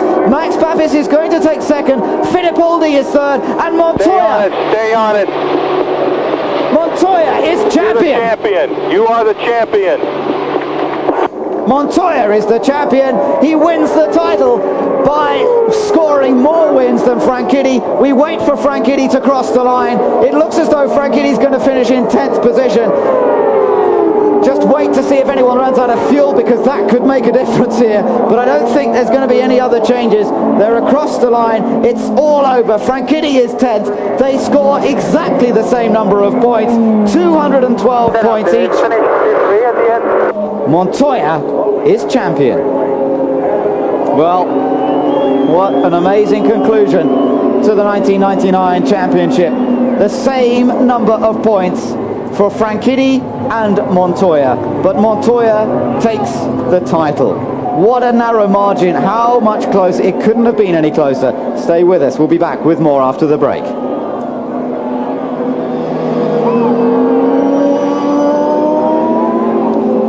Well, we're staying here for Eurosport, and for all of Dario Franchitti's fans watching this in the UK at the moment, the disappointment, the frustration. He came so close to winning the championship here today. Problems in the early part of the race. It was that pit stop, that right rear, the problem they had with their rear wheel that basically cost him the championship. The car ran reliably. A brilliant performance from both teams to provide cars that ran reliably throughout this race. Congratulations to Adrian Fernandez, and he has a lot of fans in the UK as well from the time he spent racing in the United Kingdom, racing for John Village in the Formula Ford Championship in the UK. He was an instructor at Brands Hatch at some time as well, and Fernandez the winner here today, but Montoya is the champion of 1999. Getting the plaudits there from Rob Hill there, the overall team manager, and his crew, and Adrian Fernandez will take another joyless victory, and just unbelievable really. Adrian Fernandez, 2 of his wins have come under tragic circumstances, and he has driven absolutely brilliantly once again today. Great strategy by the crew, but there will be very little joy in this day for either Juan Montoya or for Adrian Fernandez, and a big hug there from Juan. He may well not yet have been told exactly what has happened. Just hearing that Fernandez has just run out of fuel as he comes into pit lane. That was a perfectly judged race from Fernandez and the Patrick Racing crew. What a brilliant win.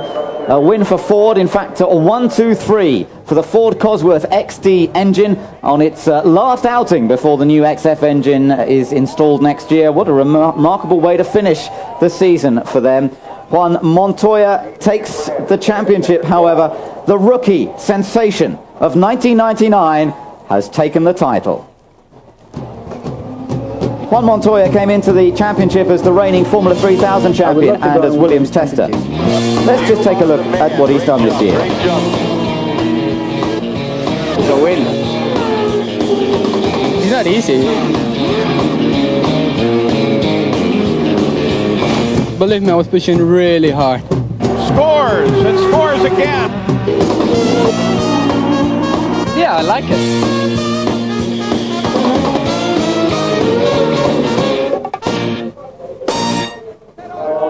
A little demonstration there of Juan Montoya, his brilliance on all of the different kinds of racetrack that are part of the Champ Car Series this year. He held his nerve in the final test here at Michigan. But as you said, Jeremy, the whole day, of course, very much overshadowed by the loss of Greg Moore. If you didn't hear earlier, it is now a moment of silence in pit lane in memory of Greg Moore, who lost his life here today.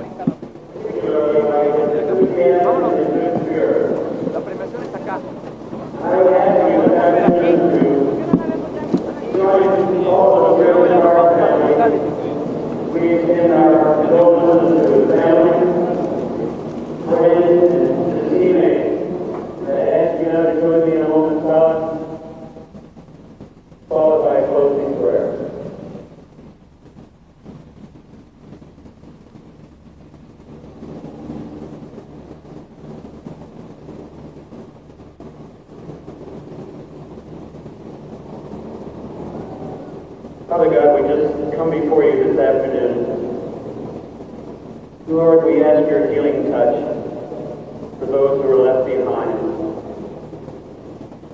Father, that your peace would be there, that your comfort would be with the family and friends and the team and our community and all the wonderful fans who have enjoyed Greg's brilliant career. Lord, I would ask as we reflect on his life and the joy and the enjoyment that he brought to each one of us,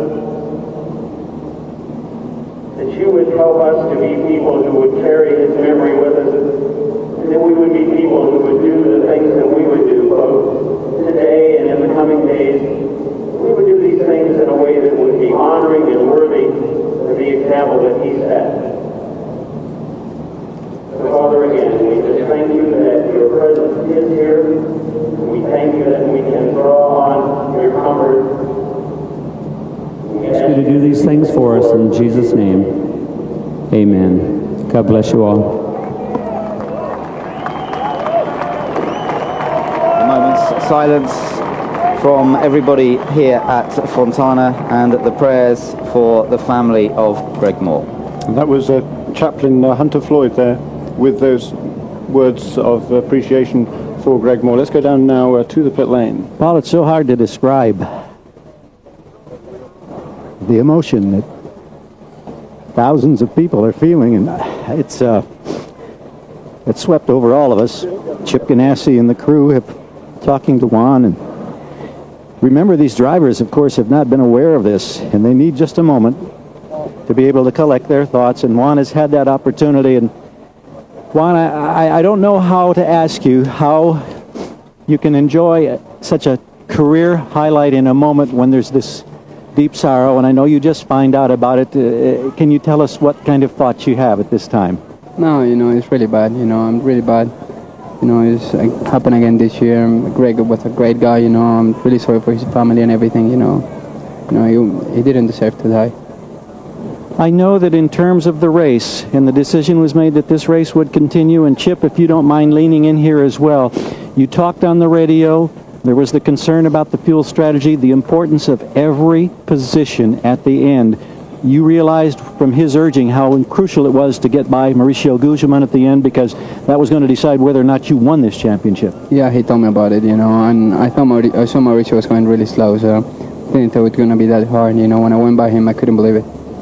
Chip, we must offer our congratulations to this team in a time of this somber atmosphere. We salute you with another championship. How much of a long shot did you think it would be as this day began? I'll tell you, Gary. I can't tell you. I'm just not ready for. I'm not ready for a championship. I'm not ready for today's activities. I'm ready to congratulate my pal here for what a great job he did driving, and I want to certainly, Greg was a friend of all of ours, and I'm a little bit speechless right now, to tell you the truth. And it's an emotion that is shared all and up down pit road at this time. We do have a champion for 1999, But there's been a huge price paid by another team on this day, and our thoughts and prayers are with Greg Moore and his family. Absolutely, and Gary Gerald there talking to Juan Montoya and to Chip Ganassi. Let's just take you through the final result then. Fernandez, the winner here in Fontana, from Max Papis, Christian Fittipaldi, Juan Montoya, Jimmy Vasser and Maurizio Gugelmin. 7th place went to Alonso Jr. in his last outing for Team Penske. Tony Kanaan 8th, Gilles de Ferran 9th, Dario Franchitti 10th place. Wasn't quite enough here today. Robbie Gordon 11th, PJ Jones taking the final point in 12th place. And the other finishers through to Paul Tracy, or a number of those who did not finish the race here today. Well, it has been a day overshadowed by tragedy. The loss of Greg Moore, a terrible blow to the whole Champ Car fraternity. Thank you for joining us here today, but it has been a very sad day as Montoya has become champion.